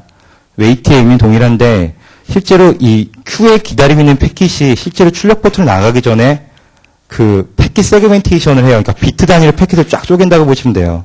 그래서 패킷을, 그 가변 패킷을 그 비트 단위로 쫙 쪼갠 다음에 이 쪼개져 있는 패킷에 대해서 스케줄링을 하는데 이 스케줄링 방법은 앞서 소개해드렸던 웨이티드 라운드 로빈을 하죠. 근데 대신 이건 비트 바이 비트로 한다는 의미에서 비트 바이 비트 웨이티드 라운드 로빈을 한다라고 보시면 되고요. 그렇다면은 2대 1대 1이니까 이 비트가 나갈 때 2대 1대 1 비율로 그 각 비트가 이쪽으로 나갈 것이고요. 요 뒷단에는 다시 패킷 리어셈블러라는 게 있어가지고서, 그러니까 패킷들이 쫙 비트로 이 리어셈블러에 들어오는데, 실제로 리어셈블리가 완료된 패킷 먼저, 이렇게 출력 포트로 보내는 식이 됩니다. 그래서 지금, 요 블럭 하나하나를 예를 들어서 100바이트라고 보시면요. 그러면 실제로 여기에 나갈 때, 초록색 200바이트가 나가고, 그 다음에 노란색 100바이트, 그리고 고동색 100바이트, 다음에 초록색 200바이트가 나가는데, 그러면은 앞에 200바이트와 여기 뒤에 100바이트까지 하면은 첫 번째 300바이트는 리어셈블리를 바로 이제 할 수가 있게 되겠죠. 그러면은 그 패킷 먼저 리어셈블리를 해가지고 내보내는 식으로. 그래서 300바이트가 먼저 앞으로 위치하는. 그래서 이런 식으로, 그러니까 가변 크기에 대해서 대처하지 못하는 웨이티드 라운드 로빈을 해결하려고 이렇게 비트 바이 비트로 쫙 쪼갠 동일 사이즈의 패킷을 웨이티드 라운드 로빈을 시키고 그거를 다시 리어셈블리를 해서 리어셈블리가 먼저 되는 패킷 순서대로 그 포트를 출력하는 알고리즘이 이 웨이티드 페어 큐잉이 되겠고요. 그래서 여기서 얘기하는 웨이티드 페어 큐잉에서 얘기하는 이 웨이트라는 거는 실제로 비트 바이 비트의 의미를 가지고 있기 때문에 실제로 패킷에 대해서 패킷의 개수가 아닌 패킷에 대해서 대역폭을 얼마나 비율로 서비스를 할 것인지에 대해서 표시를 하고 있는 그런 의미의 웨이트가 되겠습니다. 그리고 이건 실제로 제가 스케줄러를 설계하는 에이직하는 사람도 아니고 그래서 이게 실제로 웨이티드 페어 큐잉을 구현하기 위해서 이런 식으로 세그멘테이션과 리어셈블리를 정말로 하는 것인지는 저도 잘 모르겠어요. 근데 하지만 논리적인 소개 자료의 그림이 이렇게 되어 있다라고 정도만 아시면 될 거고요. 그래서 웨이티드 페어 큐잉 같은 경우는 앞서 설명드렸던 것처럼 웨이티드 라운드 로빈의 가변 크기 패킷에 대한 단점을 보완을 했죠.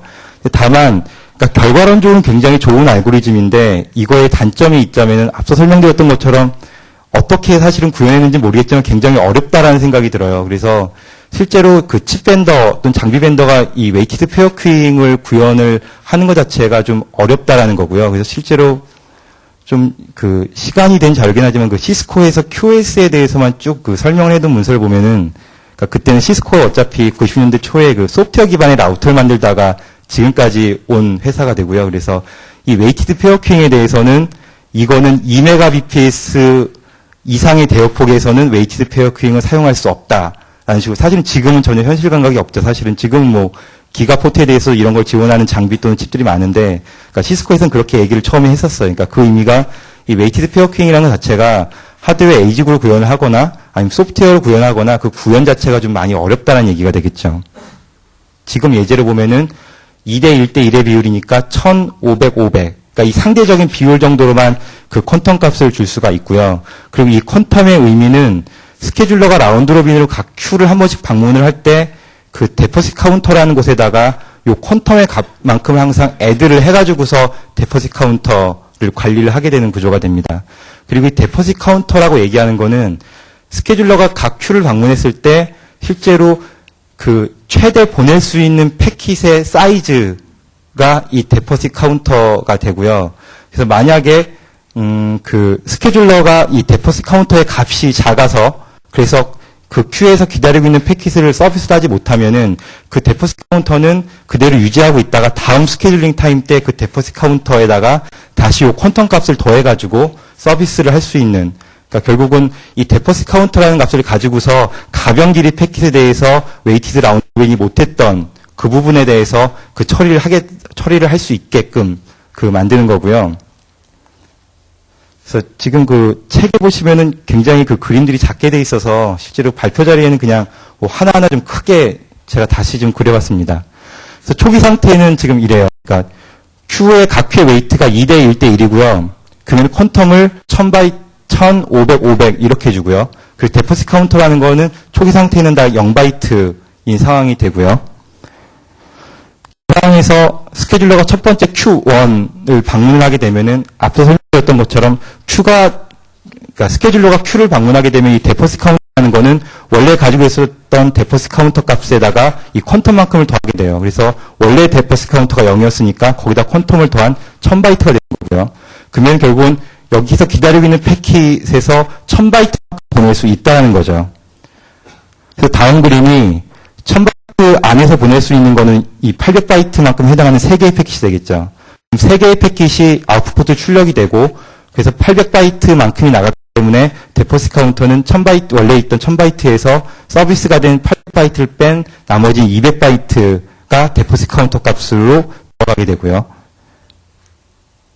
그 다음 Q2 가서 다시 데포시트 카운터가 처음에 0바이트에서 퀀텀의 값만 500바이트가 되고 그럼 이 500바이트 하나 나갈 수 있겠죠. 그래서 500바이트 하나 나가고 이 데포시트 카운터는 0바이트가 됩니다. 그 다음에 Q3를 방문했을 때 데포시트 카운터도 원래 0에서 퀀텀만큼 더한 500바이트가 되는데 첫 번째 기다리고 있는 패킷이 그 600바이트가 되는 지금 그림이고요. 이 경우에는 데포시트 카운터보다 더 큰 패킷 사이즈이기 때문에 이 600바이트짜리 패킷은 이 상태에서 나갈 수가 없습니다. 그래서 600바이트 패킷이 않고 Q스케줄러는 바로 다시 Q1으로 오게 되고요. 그러면 앞서 200바이트의 데포시트 카운터에서 요 퀀텀을 더한 1200바이트가 그 데포시트 카운터가 돼서 요 500바이트에 해당하는 두 패킷은 다 나갈 수가 있겠죠. 그래서 다 나가게 되면은 그 7바이트가 되는데, 근데 실제로 이제는 Q1에는 더 이상 패킷이 기다리고 있질 않죠. 그러면은 스케줄러는 데포시트 카운트 값을 0으로 리셋시킵니다. 그러니까 더 이상 패킷이 기다리고 있지 않기 때문에 스케줄러가 그 이쪽 Q를 방문할 이유도 없고, 그러니까 실제로 Q에 지금 패킷이 서비스가 될 패킷이 지금 없는 상황에서 이 데포시트 카운터가 증가를 한다는 의미는 이 데포시트 카운터가 퀀텀이 1000이면은 1000, 2000, 3000 가지고 굉장히 많은 값으로 증가할 수가 있고, 그러다가 패킷이 버스트하게 들어오면 결국은 이 포트, 이 Q에 기다리고 있는 모든 패킷이 한꺼번에 버스트하게 되는 그런 현상이 발생할 수 있기 때문에 이 DWR 알고리즘은 기다리는 패킷이 없을 경우에는 이 데포시트 카운터를 0으로 리셋을 하는 그런 알고리즘이 됩니다. 그 다음에 Q로 와서 500바이트 데포시트 카운터에 대해서 500바이트짜리 다시 패킷이 기다리고 있기 때문에 이 패킷이 나가고 다시 데포시트 카운터는 0이 되는 거고요. 그 다음에 아까 못 나갔던 그 패킷 때문에 데포시트 카운터가 500이었다. 이번에 다시 스케줄러가 방문했기 때문에 퀀텀만큼 더해서 1000바이트가 되겠죠. 그러면 이 1000바이트 내에서는 600바이트와 300바이트짜리 두 개의 패킷이 출력을 할 수가 있고, 그렇게 됐을 때 패킷이 나가고 얘가 100바이트가 되는. 그러니까 결국은 그 패킷들이 기다리고 있는데 그 패킷들의 사이즈 때문에 바로 지금 서비스를 못하는 상황에서는 데포시트 카운터의 값을 가지고 있다가 다음 스케줄링 타임 때 앞서서 보내지 못한 만큼 더 보낼 수 있는 그런 식으로 이렇게 보상을 해주는 개념이 이 DWR이 되는 것입니다. 그 다음 이 Q는 비어있기 때문에 이쪽 Q로는 스케줄러가 방문을 할 이유가 없고 두 번째 Q에 와서 패킷 400바이트짜리 패킷을 나가게 되는. 그래서 그 다음에는 특별히 설명을 안 드려도 이런 시나리오로 그 DWR이라는 알고리즘이 동작한다는 걸 이해하실 수 있을 거라고 생각을 하고요. 여기서 DWR 알고리즘이라는 건 결국은, 그러니까 그 패킷의 단순히 개수만을 보고서 서비스를 했던 이 WR의 단점을 보완을 한, 결국은 그 바이트 단위의 개념을 가지고서 패킷에 대한 레이트를 그 서비스를 할 수 있는 그런 장점과, 그리고 앞서 설명드렸던 웨이티드 페어 퀸의 그 비트 바이 비트 세그멘테이션 리어셈블리, 뭐 이런 어려운 개념이 아니라 지금 예제를 보여드렸던 것처럼 우리가 이렇게 눈으로 봐도 어떤 식으로 동작하는지 좀 대충 알 수 있는, 그래서 구현이 좀 많이 용이해진 그런 알고리즘이 되겠고요. 실제로 그 알고리즘이 쭉 이렇게 나온 역사를 봐도 이 DWR 알고리즘이 95년도인가 가장 최근에 나온 알고리즘인 거 보면은 가장 그 괜찮은 알고리즘이고, 실제로 지금 그 QS를 하는 그 칩들의 알고리즘을 보면은 웨이티드 페어킹보다는 이 DWR을 제공하는 그 알고리즘의 칩들이 좀 많은 것 같더라고요.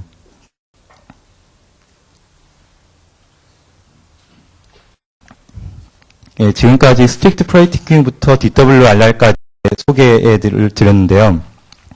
그러니까 뭐 스트릭트 프라이티킹은 아까 말했던 것처럼 우선순위가 높은 Q에 기다리는 패킷이 항상 먼저 간다라는 그냥 심플한 개념을 가지고 있고요. 요 그림이 좀 재밌는데, 그러니까 Q에 각각 2대 1대 1의 웨이트를 둔 상황에서 이 스케줄 알고리즘이 무엇이냐에 따라서 실제로 패킷들이 나가는 순서들이 굉장히 달라지는 걸 보실 수가 있어요. 그래서 웨이티드 페어킹이나 DWR은 초록색이 결국은 우리가 생각했을 때 좀 QS 등급을 많이 준 패킷인데, 굉장히 앞쪽에서 그 서비스가 다 이렇게 끝나는 모습을 볼 수 있지만, 그 WRR 알고리즘 같은 경우는 그 초록색 패킷이 굉장히 뒤에까지 이렇게 포진되어 있는 모습을 볼 수가 있겠죠. 그래서 제가 생각할 때 그 실제로 장비가 스케줄링을 해서 패킷을 차등화를 하고 차등화를 하면서 어떤 비율로 차등화 시킬 것인지를 지원하면 결국 장비에서는 스트릭트 프라이트 큐잉, 뭐 웨이티드 페어 큐잉, DW 정도의 알고리즘으로 제공을 하는 것이 맞지 WRR은 별로 좋지 않다라고 생각을 하고 있고요. 근데 이게 또 어디 웹 장비를 보니까 또는 어떤 칩, 그러니까 트래픽 매니저만 전용으로 해 칩이 몇 군데가 나오는데 거기서 스케줄링 알고리즘으로 WRR을 소개를 하더라고요. 그래서 저는 이제 요거를 보고서 좀 아는 척 WRR은 안 되고 DWR을 해야 되지 않겠냐고 막 얘기를 하니까 그쪽에 그러니까 그쪽 입장에서는 이 WRR이라고 얘기를 하면 WRR이라고 알아들어야 되지 않냐. 지금 IP 네트워크에서 누가 WRR 하냐라고 저를 면박을 이렇게 주는 사람이 하나 있었어요. 그래서 이거는 좀 잘 좀 구별을 하실 필요는 있어요. 근데 하지만 그러니까 그거 레벨이고요. 값싼 칩 같은 경우는 아직까지 IP 네트워크 하고 이 WRR만을 제공하는 그런 QS 칩도 있기 때문에 사실은 확인을 하실 필요는 있습니다. 네, 다음은 쉐이핑인데요. 요거 그래프가 아마 거기에 안 되어 있는 것 같아요. 그래서 제가 이걸 식으로 이렇게 그리다 보니까 좀 출력에 문제가 있었던 거라고 생각을 하는데, 그러니까 쉐이핑이라고 얘기를 하는 거는, 그러니까 장비를 팩으로 이렇게 막 피크로 올라갔다 내려갔다 하면서 유입이 됐을 때, 그거에 대해 타겟팅되어 있는 그 쉐이핑 레이트를 주고, 이 쉐이핑 이상으로 패킷이 출력하지 않도록 하는 알고리즘이 되겠죠.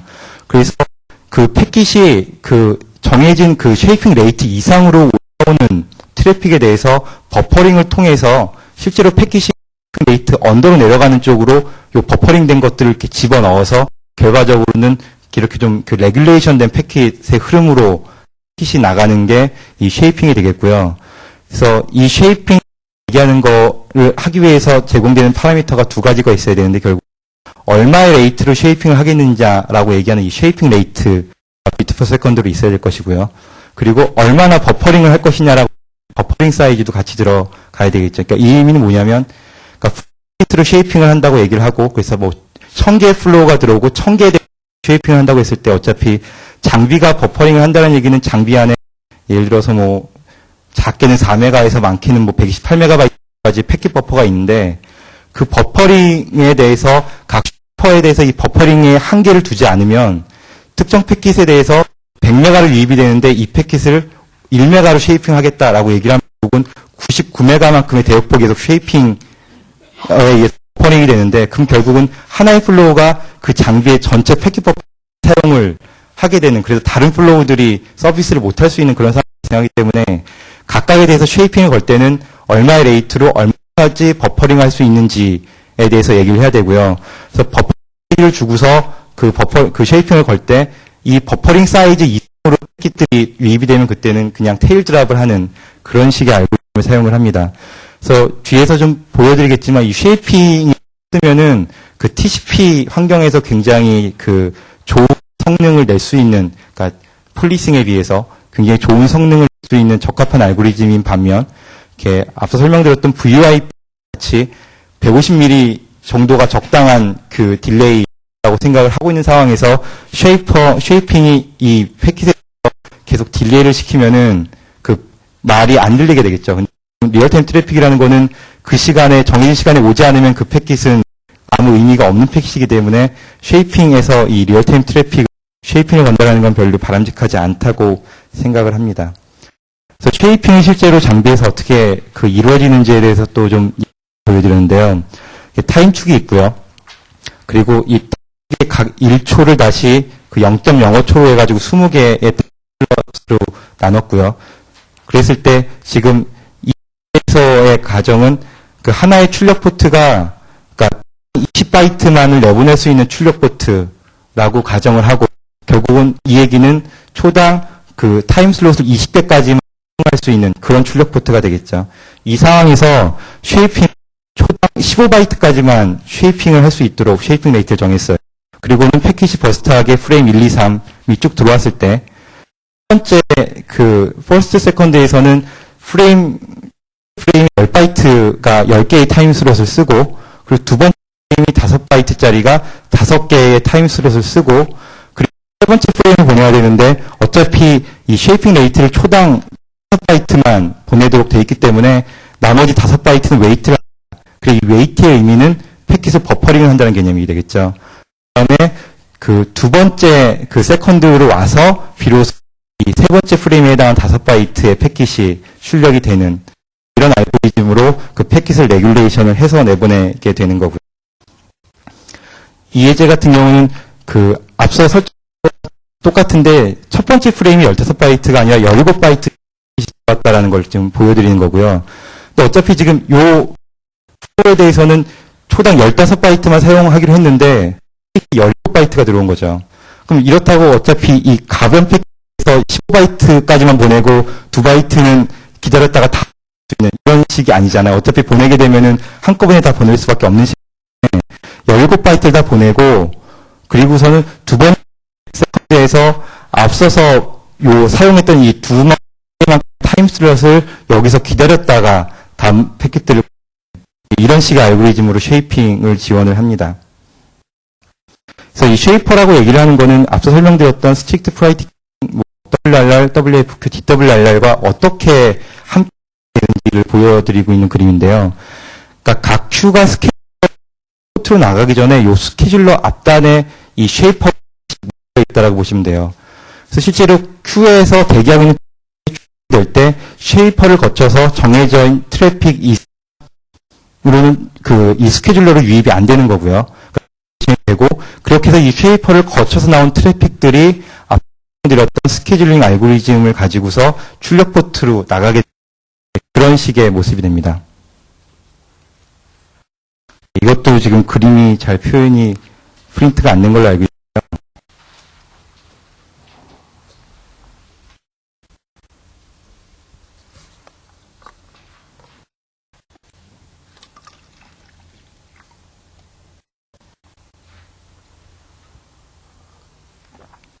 그 앞서서 보여드렸던 쉐이퍼에 의한 이 파형은 지금 그림이고요.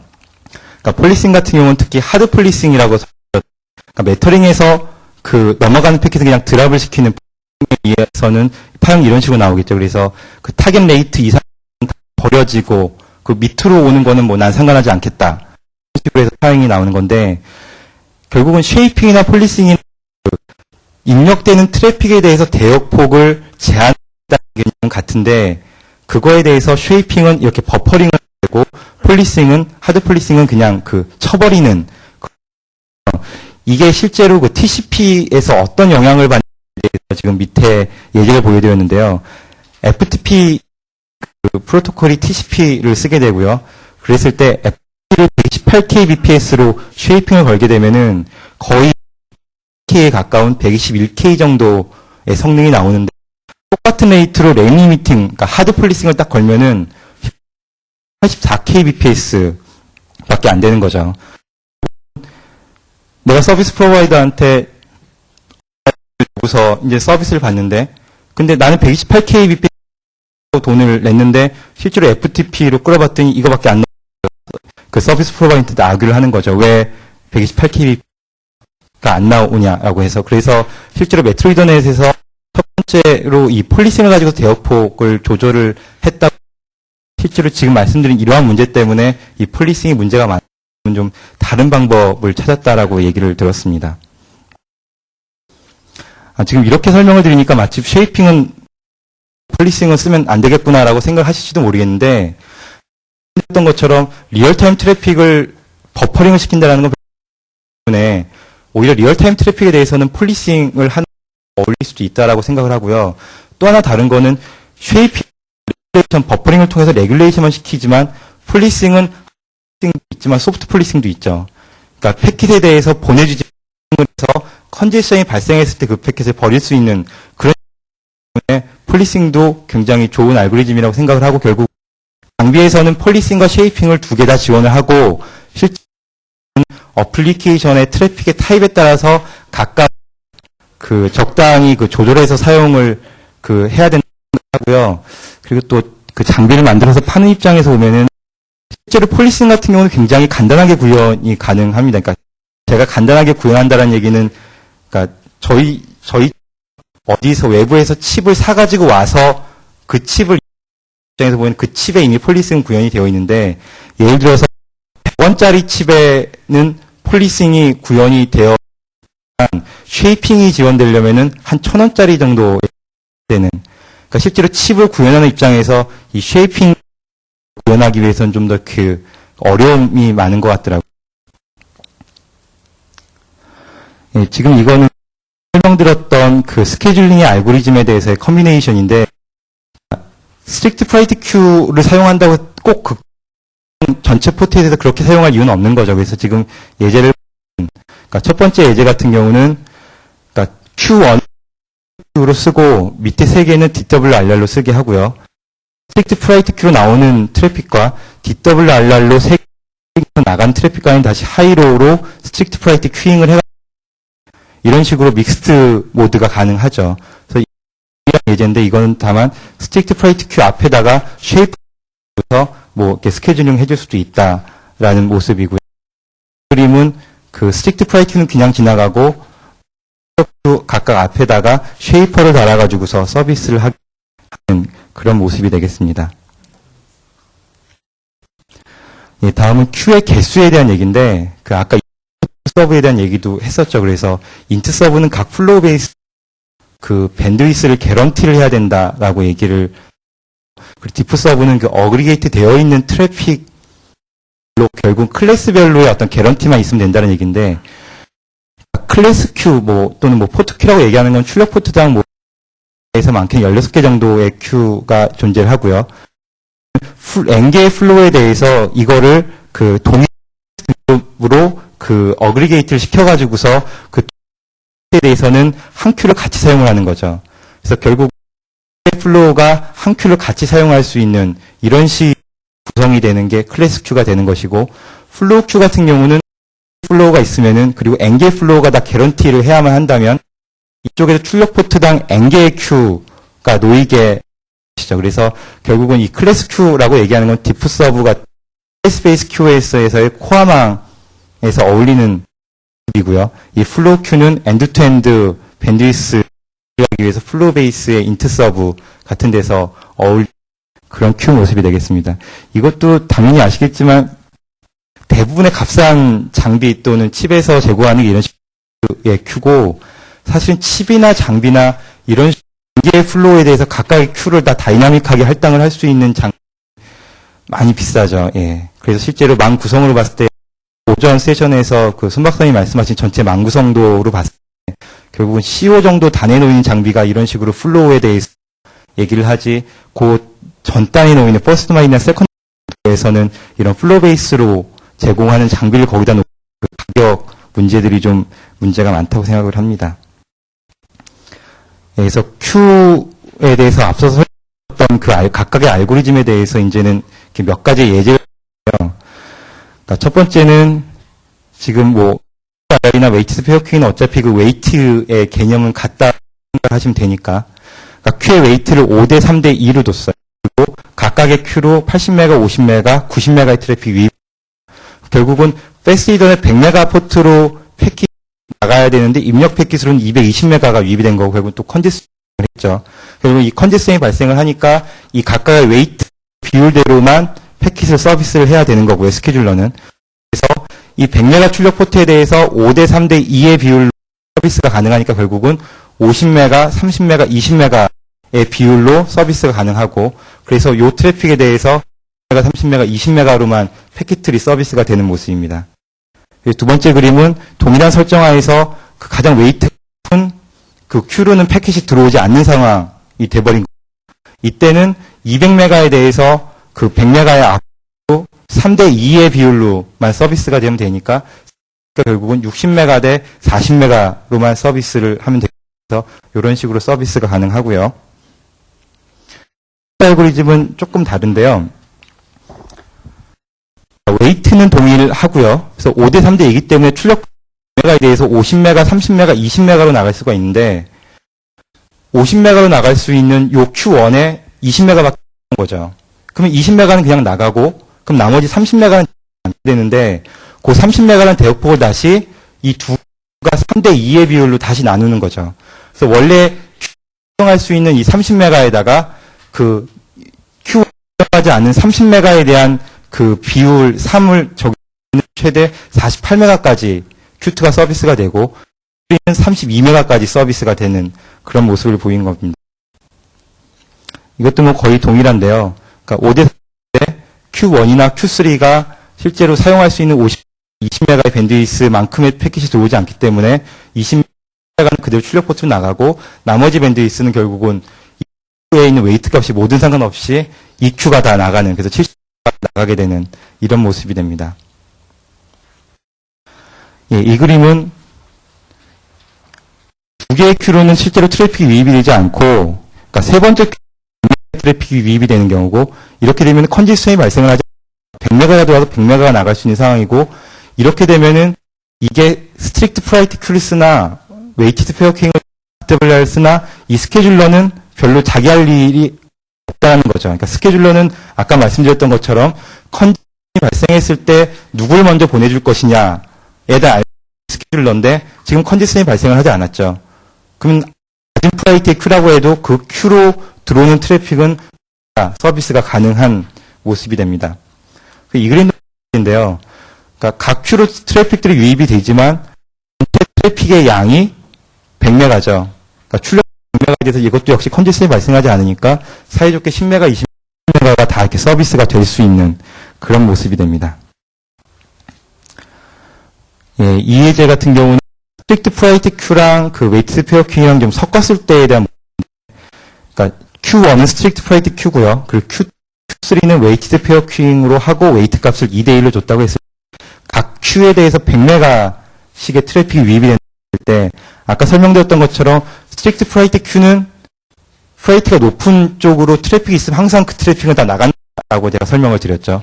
그래서 지금 이 그림 같은 경우는 우선순위 가장 높은 스트릭트 프라이티 큐의 100메가가 모자고 이 웨이티드 페어 큐잉의 웨이트 값이 모든 상관없이 두 개는 트래픽이 다 나가지 못하는 결국은 이 그림이 결국 스타베이션이 되겠죠. 그래서 Q2, Q3가 나갈 수 없는 모습이 됩니다.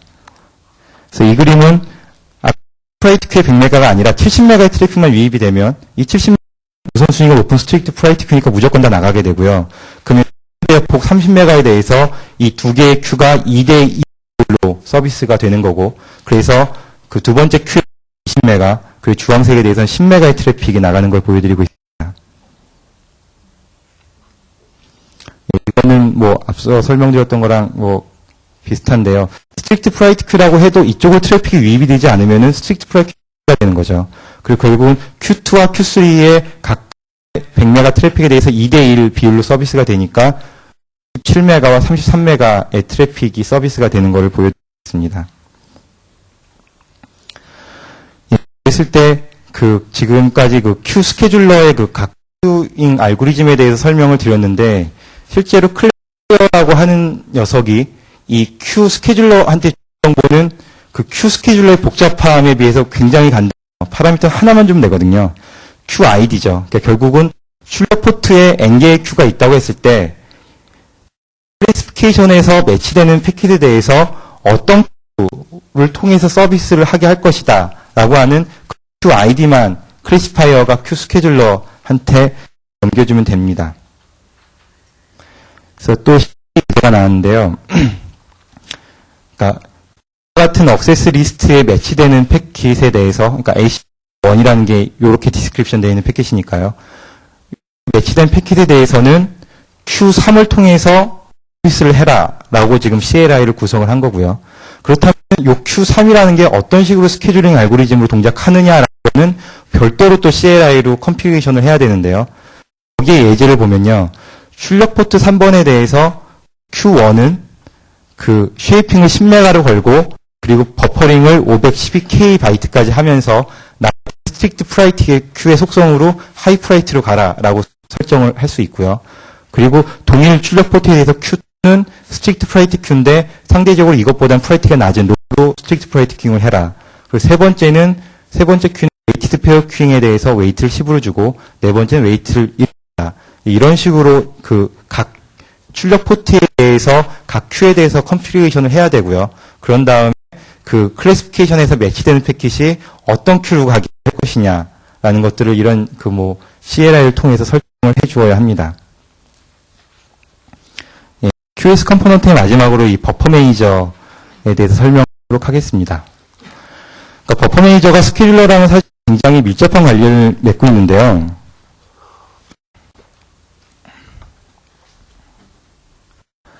그러니까 그림과 같이 결국은 컨디션이 발생을 하면 앞서 설명되었던 것은 스케줄러가 패킷을 먼저 보내줄 것이냐라는 얘기를 한 건데 이 버퍼 매니저는 어떤 패킷을 버릴 것이냐에 대해서 지금 얘기를 하고 있는 거거든요. 근데 그 패킷, 버릴 패킷이라는 걸 정하는 게 지금 보면은 지금 그림에서 이렇게 컨디션이 발생한 이 출력 포트에 대한 그림인데 그러니까 Q1에 있는 패킷에 대해서는 예를 들어서 우선순위가 높아가지고 한다고 쳤는데 이 Q2랑 Q3에서 기다리고 있는 패킷은 우선순위가 낮아가지고서 그 패킷 서비스가 지연이 된다고 했을 때 지금 그림 같은 경우만 봐도 패킷이 지금 이 큐에 꽉 차게 된 거죠. 그러니까 더 이상 패킷이 이 큐로 들어올 수 없는 상황이 된 거고 이랬을 때 결국은 버퍼 매니저가 이 큐로 더 이상 들어갈 수 없는 상황이 발생을 했을 때 패킷들을 어떻게 버릴 것이냐라는 그런 방법을 제공을 해야 되고요.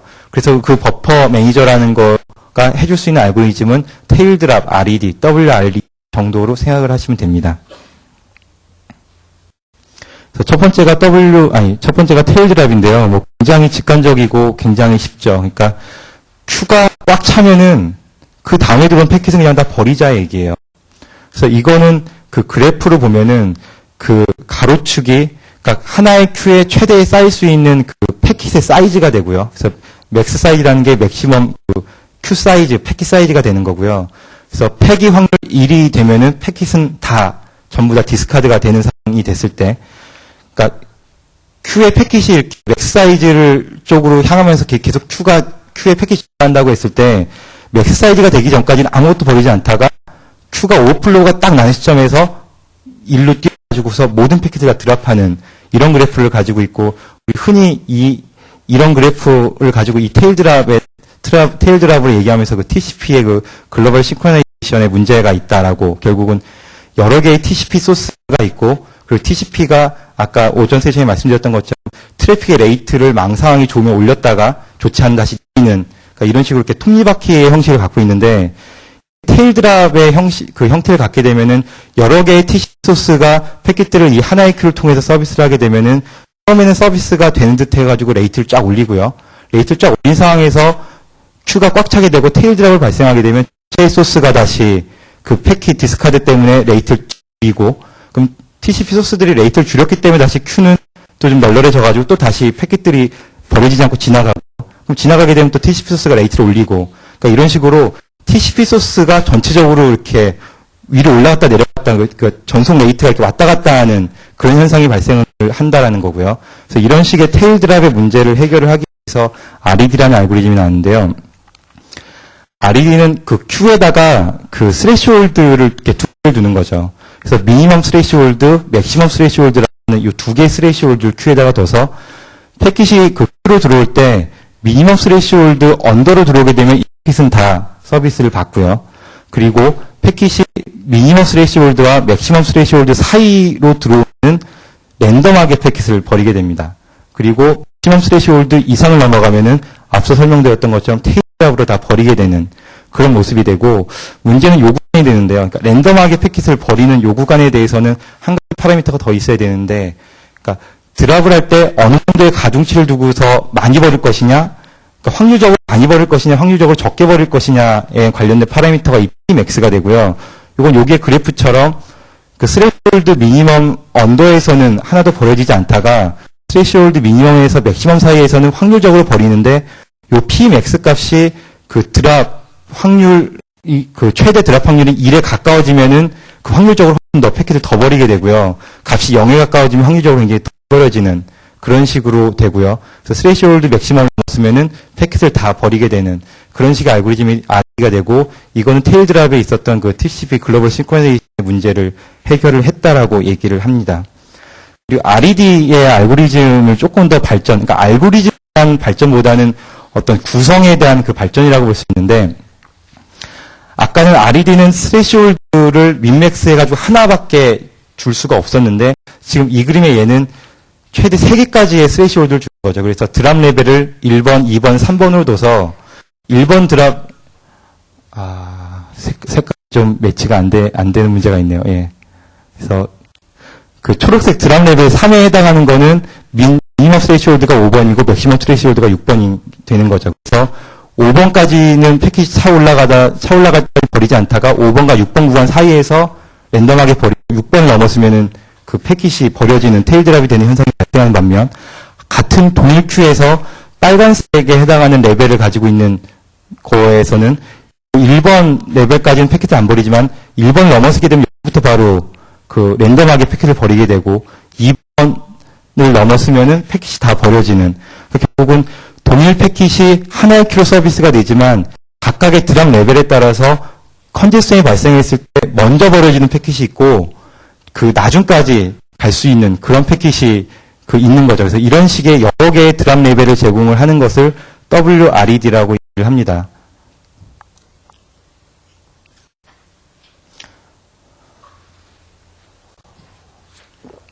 아까 앞서서 폴리서를 말씀드리면서 그러니까 패킷이 왔을 때 메터링을 해가지고서 컨퍼밍, 넌컨퍼밍, 로즈리 컨퍼밍이라는 게 나오고 거기에 대해서 마킹을 하면서 실제로 QoS 필드를 나타내는 801.1p나 MPLS EXP, ToS 필드를 마킹을 할 수도 있지만 WRED의 드랍 레벨을 바꾼다라고 설명을 드렸고 이건 뒤에서 설명을 드린다고 했는데 그게 지금 요 슬라이드 되겠고요.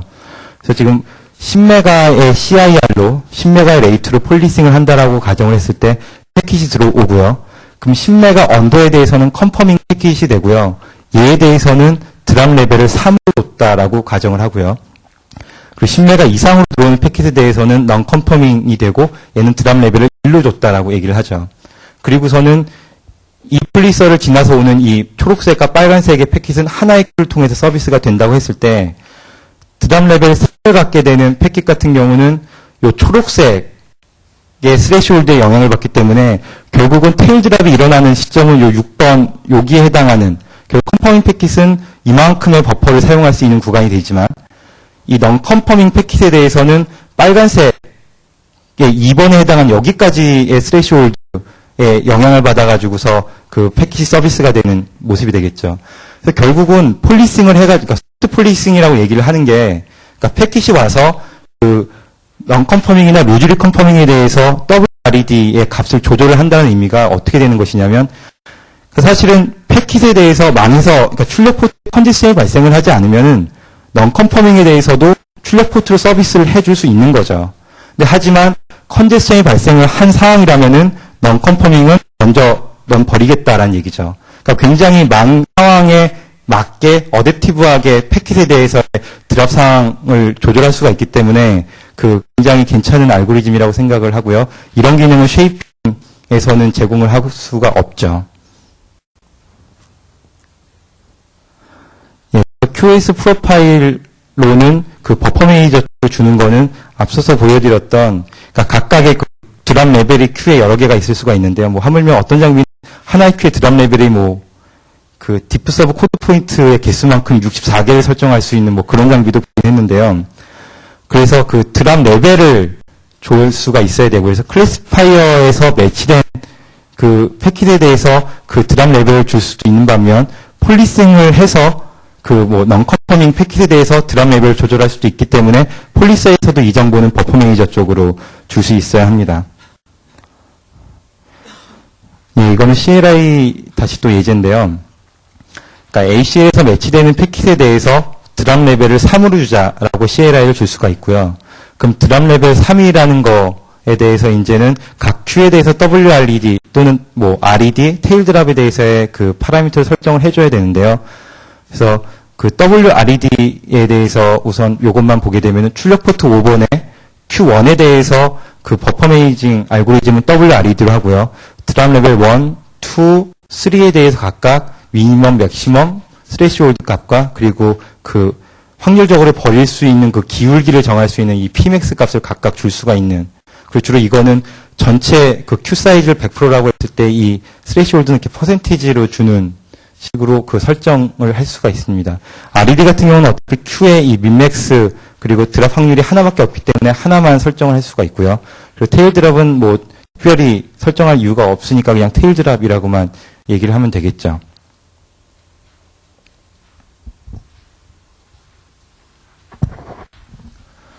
예, 지금 이 QoS 컴포넌트가 앞서서 그 굉장히 초기에 보여드렸던 QoS 컴포넌트랑 지금 동일한 그림인데요. 그러니까 좀 그 지금까지 말씀드렸던 걸 좀 정리를 다시 하자면은 패킷이 유입이 되는 클래시파이어라는 게 이 클래시파이어는 패킷의 여러 필드를 볼 수 있는 멀티필드 클래시피케이션 할 수도 있고요. 아니면은 이미 패킷에 마킹되어 있는 QoS 필드만 보는 BAB 어그리게이트 클래시파이어일 수도 있고요. 어쨌거나 클래시파이어가 해주는 것은 들어온 패킷의 등급을 검사해가지고서 그 등급에 대해서 QoS 프로파일을 도출을 하고요. 그래서 그 QoS 프로파일을 마커와 폴리서와 버퍼 매니저와 스케줄러한테 각각의 그 정보를 전달해서 각각의 그 QoS 액션 컴포넌트들이 QoS를 처리를 할 수 있도록 해주는 거죠.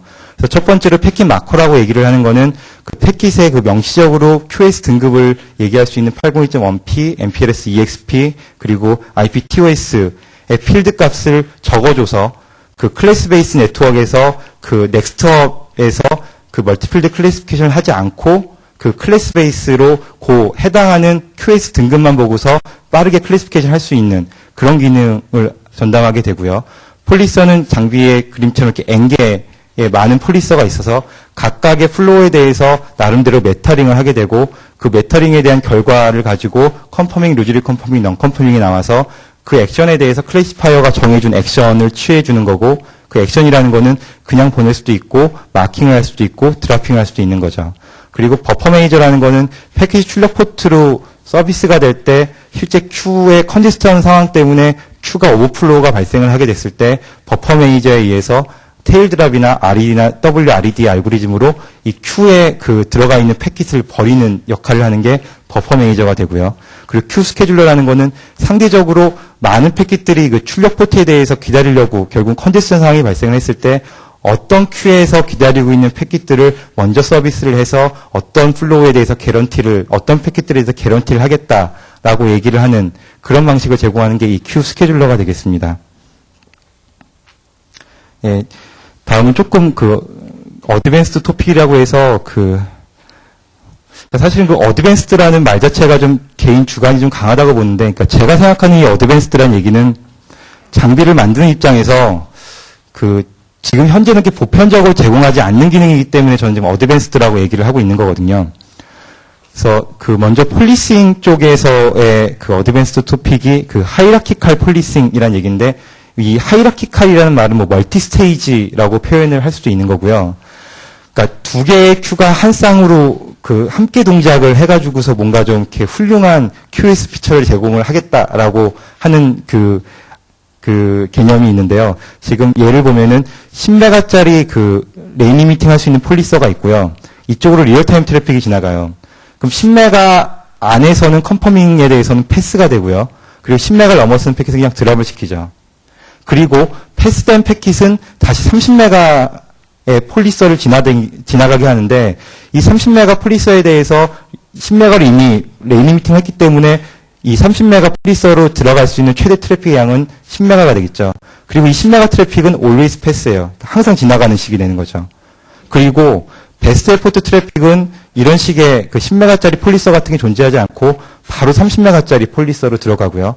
그리고 이 베스트 에포트 트래픽에 대해서는 앞서서 리얼타임 트래픽이 30메가 밴드위스에서 최대 10메가까지 또는 트래픽이 없으면은 0메가가 되겠죠. 그러니까 최소 0메가에서 최소 10메가를 쓰고 거기서 나머지 잉여 대역폭에 대해서만 베스트 에포트에 대해서 메터링을 해서 마킹이나 드랍을 시키고 그리고 패스를 시키는 그런 개념이 되겠죠.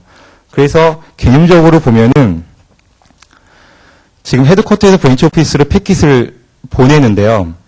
그러니까 헤드쿼터에서 브랜치 오피스로 리얼타임 트래픽이랑 베스트 에포트 트래픽 이 두 가지를 보낸다고 했을 때 다음과 같은 알고리즘을 쓰게 되면은 리얼타임 트래픽이 없는 상황에서는요. 그러면 베스트 에포트가 이 30메가의 폴리서에 대해서 다 메터링을 적용을 받게 되고요. 그럼 여기 그래프처럼 30메가를 베스트 에포트가 다 사용을 하는 상황이 되다가 그러다 어느 시점에 베스트 에포트 트래픽이 10메가가 딱 들어왔다고 하면 또는 10메가 넘게 들어올 수도 있지만 어쨌거나 10메가 폴리서에 의해서 쳐지니까 그러면 갑자기 베스트 에포트 트래픽은 리얼타임 트래픽이 10메가의 대역폭을 사용하고 그러면 이 폴리서는 10메가의 대역폭을 30메가에서 10메가의 대역폭을 뺀 나머지 20메가에 대해서만 베스트 에포트에 대해서 메타링을 수행해서 20메가를 넘어서는 거는 드랍을 시키고 그렇지 않은 건 패스를 시키는 그러니까 그런 식의 효과를 누릴 수가 있고요. 그렇지 않은, 그러니까 싱글 스테이지로 그냥 하나하나의 별도의 폴리서를 쓰게 되면 결국은 각각의 폴리서에 대해서 서로의 관계에 대해서 전혀 인식을 할 수 있는 방법이 없기 때문에 결국은 그 프로비저닝이 리얼타임은 10메가, 베스트 에포트는 그냥 20메가 이런 식으로 설정할 수밖에 없고요. 그럼 그래프가 베스트 에포트 트래픽은 20메가, 리얼타임 트래픽 분명히 10메가까지만 사용을 하는데 리얼타임 트래픽이 없을 때 리얼타임 트래픽의 밴드위스만큼을 베스트 에포트가 사용을 할 수가 없는 구성이 되겠죠. 그래서 예를 들어서 그러니까 어떤 사용자한테 30메가만큼을 사용할 수 있는 밴드위스 파이프를 주고 그 파이프 안에서 두 개의 프라이티, 하이, 로우에 대한 두 개의 프라이티를 줘가지고서 하이 프라이티가 오면은 그 하이 프라이티에 대해서 항상 정해진 폴리서의 그 레이트만큼을 먼저 서비스를 해주고 나머지 대역폭에 대해서 베스트 에포트를 사용할 수 있는 그러니까 이런 식의 그 서비스가 가능하게 되겠죠.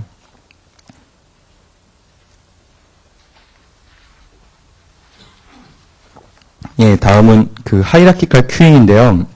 이게 사실은 하이라키컬 폴리싱이랑 거의 개념, 그러니까 결과론적으로 나오는 건 거의 유사하기 때문에 이해하시기 어렵지 않을 거라고 생각을 하는데, 우선 하이라키컬 큐잉이라고 얘기를 하기에 앞서 우선은 지금 이 그림의 예제는, 그러니까 큐블럭이라는 게 있고 이 큐블럭은 퍼 커스터머라고 보시면 돼요. 근데 퍼 커스터머를 퍼 플루라고 보셔도 사실은 되는데 커스터머당 큐블럭이라는 게 존재를 해서 N개의 커스터머에 대해서 N개의 큐블럭이 하나의 출력 포트에 대해서 매핑이 되어 있다라고 치고요. 그리고 여기서 큐블럭이라고 지금 제가 표현하자면 이거는 어떤 표준적인 단어는 아니고 그냥 장비 제조업체에서 그냥 스페시픽하게 얘기하고 있는 그런 단어입니다. 그랬을 때 여기서 하이라키컬 큐잉이라고 얘기하는 거는 큐가 여태까지 보여드렸던 거는 다 하나의 큐만 있었는데 지금은 투 스테이지죠. 그러니까 출력 포트로 가기 전에 큐가 두 개가 있기 때문에 뭐 투 스테이지 큐잉 또는 뭐 하이라키컬 큐잉이라고 얘기를 할 수 있는데요. 이건 어떤 식의 알고리즘을 갖냐면요. 그러니까 그 Q1, Q2, Q3가 보이스 비디오 데이터 예를 들어서 트리플 플레이 서비스를 한다고 했을 때 각각의 이 세 개의 큐에 대해서 스트릭트 프라이트 큐잉이나 웨이티드 페어 큐잉 알고리즘을 가지고서 각각의 큐에서 대기하는 트래픽을 차등화해서 서비스 스케줄을 해주고요. 이렇게 해가지고서 모인 트래픽에 대해서 쉐이퍼를 거쳐가지고서 레이트를 조정을 한다는 거죠. 그래서 이 얘기는 하나의 커스터머에 대해서 쉐이퍼에 의해서 밴드위스 파이프 하나 주고 그 안에서 다양한 음영들을 다양한 알고리즘을 가지고서 차등화되게 어플리케이션을 서비스를 해줄 수 있다는 거고요. 그렇게 봤을 때 각각의 큐블럭에 대해서 쉐이핑을 통해서 그 밴드위스를 조절한 다음에 그거의 결과가 다시 모여가지고서 다시 한번 스케줄링이 일어나고요.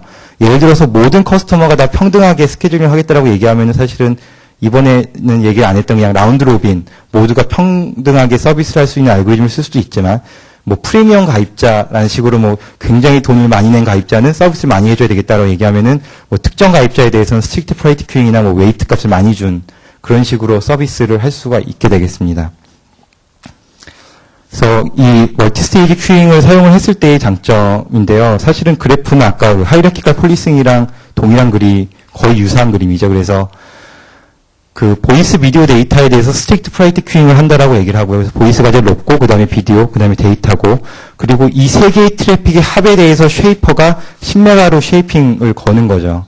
그러면은 이 세 개의 어플리케이션이 각각의 트래픽이 얼마의 레이트로 유입될지 모르겠지만 어쨌거나 이 세 개의 합에 대해서는 10메가 안에서 그 서비스가 된다는 거고요. 그럼 결국 여기서 스케줄링 알고리즘이 돈다는 거는 이 쉐이퍼의 출력 대역폭이 10메가니까 10메가 안에서 여기가 컨디션이 발생하면 스트릭트 프라이트 큐로 서비스가 되는 그런 모습이 되는 거라서 전체적인 그림을 보면은 처음에는 데이터랑 비디오가 트래픽의 서비스를 쭉 받고 있다가 갑자기 보이스가 들어오면은 보이스만큼의 대역폭을 데이터가 잃어버리는, 그러니까 보이스가 데이터의 그 밴드위스를 뺏어가 버리는.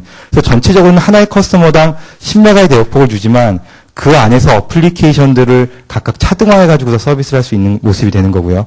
일반적으로 싱글 스테이지 큐잉에다가 쉐이핑을 한다라고 했을 때 이 그래프 같은 경우는 역시 이것도 각 큐에 대해서 그 토탈 어떤 그 밴드위스 리미팅, 그러니까 쉐이핑 이런 개념이 없기 때문에 각 큐에 대해서 보이스는 1메가로 쉐이핑, 비디오는 4메가로 쉐이핑, 데이터는 5메가로 쉐이핑을 할 수 있는 이런 구조고요. 결국은 각각의 어플리케이션이 그냥 자기의 할당되어 있는 쉐이핑 레이트로만 서비스가 되지 잉여 대역폭에 대해서 다른 어플리케이션이 사용할 수 있는 이런 구조가 아니게 되겠죠.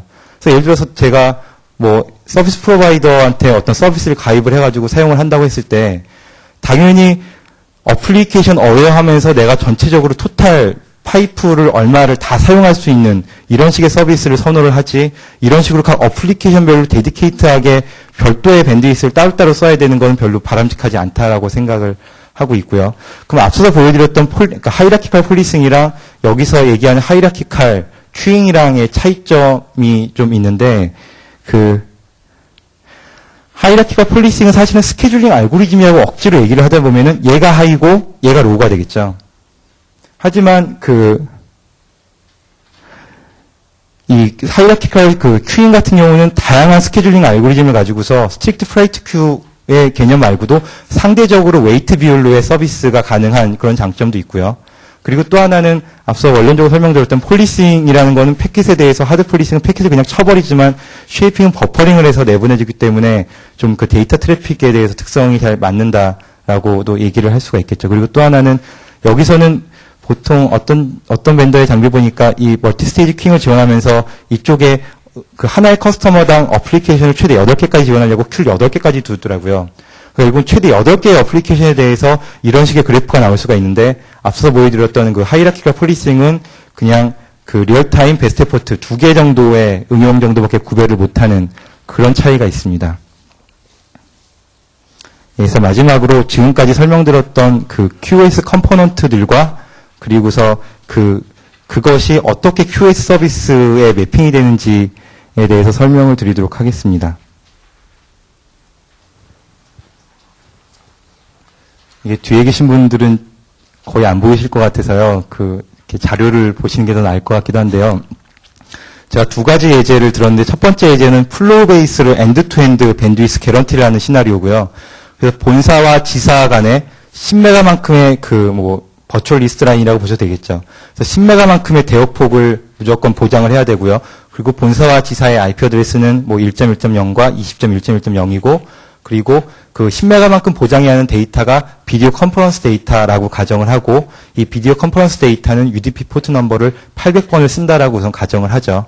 그리고 또 하나가 여기서 SLA를 맺기를 10메가만큼의 대역폭 보장하고 10메가 이상의 트래픽에 대해서는 그냥 드랍을 시켜라라고 SLA를 맺은 상황이고 이랬을 때 그 트래픽이 유입이 되는 이 엣지 노드에 결국 인그레스 엣지 노드에서의 각 QoS 블럭에 대해서의 프로비저닝이 된 지금 결과를 보여드리는 건데요.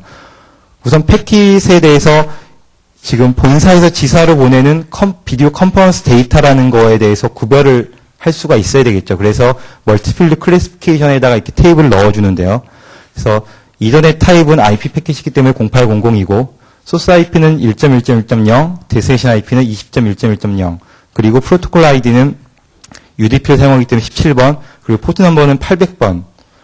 이런 식으로 써주고요. 그럼 패킷이 들어오면은 멀티필드 클래시피케이션의 룰이 여러 개가 있을 텐데 이 첫 번째 요 룰에 매칭이 될 것이고요. 그러면 여기서 QoS 프로파일을 얻어오는데 QoS 프로파일에서 첫 번째로 지금 엔드-투-엔드 QoS를 적용하는 데서 특별히 패킷의 QoS 등급이라는 걸 마킹을 할 이유가 없겠죠. 왜 그러냐면은 엔드-투-엔드 플로우를 인식하기 위해서는 모든 홉에서 멀티필드 클래시피케이션을 해줘야 되기 때문에 특별히 패킷의 QoS 등급이라는 건 무의미하겠죠. 그래서 특별히 마킹은 해주지 않고요. 그리고 패킷이 이쪽에서 10메가를 약속했는데 10메가 이상도 들어올 수 있기 때문에 폴리싱은 사용을 해야 되겠죠. 그래서 N개의 폴리서가 있는데 그 중에 폴리서 아이디 1을 줘서 첫 번째 폴리서를 사용해라라고 프로비저닝을 하고요. 그리고 이 폴리서에 대해서 10메가까지에 대해서는 컨퍼밍 액션은 패스고 10메가를 넘어서는 거에 대해서는 드랍을 해라. 왜 그냥 SA를 그렇게 맺었으니까요. 그러고요. 그리고 이 첫 번째 폴리서에 대해서는 이 매터링을 할 때 개런티해야 되는 레이트를 10메가, 그러니까 10메가까지는 대역폭을 보장하겠다라는 얘기를 하는 거고, 이 버스트 사이즈는 특별히 이 값을 몰려야 된다라는 건 없기 때문에 그냥 예제로 5000바이트, 사실은 이전의 패킷 MTU보다는 큰 정도의 사이즈로 버스트니스를 어느 정도 허용할 것인지에 대한 얘기이기 때문에 한 5000바이트 정도로 이 매터링 알고리즘을 준 거고요. 그럼 패킷이 들어오면은 이 클래시파이어에서 매칭이 돼서 이 첫 번째 폴리서로 들어오게 될 것이고 10메가까지는 매터링을 통해서 그냥 패스가 될 것이고 10메가 넘는 거는 드라퍼에 의해서 그냥 버리게 되겠죠. 그리고 이거에 대해서 다시 그 Q 스케줄러 인포를 클래시피케이션의 QS 프로파일에 제공하는데 여기서는 QID를 Q1으로 줬어요. 그러니까 지금 예제는 Q가 3개까지 있다라고 사실은 엔드-투-엔드 QS니까 Q가 N개까지 있는 게 맞는 그림이긴 하지만요. Q가 3개가 있다고 치고서 첫 번째 Q를 스트릭트 프라이트 Q로 설정을 우선 해놓고 지금 이 패킷에 대해서는 Q1으로 들어가게 해놨어요. 그리고서 특별히 그 드랍 알고리즘은 그 테일 드랍 정도로만 사용을 하고요. 그럼 이렇게 됐을 때 아까 폴리서를 통해서 그 10메가까지는 그 패킷이 그 버퍼 매니저 Q 쪽으로 올 것이고요. 그리고 그 패킷을 스트릭트 프라이트 Q에다 놓으니까 그 다른 웨이티드 페어킹을 하는 EQ보다 항상 이 스트릭트 프라이트 Q가 먼저 서비스가 될 것이고요. 그럼 10메가 트래픽은 항상 고장이 돼서 이쪽 출력 포트로 나가게 되는 게 요 인그레스의 엣지 노드에서의 액션이 되는 것이고요. 예, 다음에는 그 코어 노드나 아니면 이그레스 엣지 노드에서의 QoS 액션이 되는데 뭐 거의 유사하죠. 그러니까 아까 말씀드렸던 것처럼 모든 홉에서 엔드-투-엔드 플로우를 인식하기 위해서 멀티필드 클래시피케이션 해야 되니까 이 동일한 테이블이 있고요. 그리고 동일하게 스트릭트 프라이트 큐를 통해서 10메가만큼은 무조건 개런티에서 나가게 만드는데 앞서 보여드렸던 그림이랑 차이는 딱 하나인데 폴리싱 인포가 없어요. 그러니까 이 얘기는 뭐냐면 장비가 들어왔을 때 인그레스 엣지 노드에서 이미 10메가만큼의 대역폭을 치고 10메가 이상은 코어나 이그레스 엣지 노드 들어올 일이 없는데 여기서 다시 메터링을 해가지고 또 10메가의 대역폭을 검사할 이유는 없겠죠, 특별히. 그래서 그 이쪽에서는 폴리싱이라는 것만 빠지고서 나머지는 엔드-투-엔드 QS를 제공하기 위해서는 동일한 QS 블록들이 있어야 된다는 것이고요.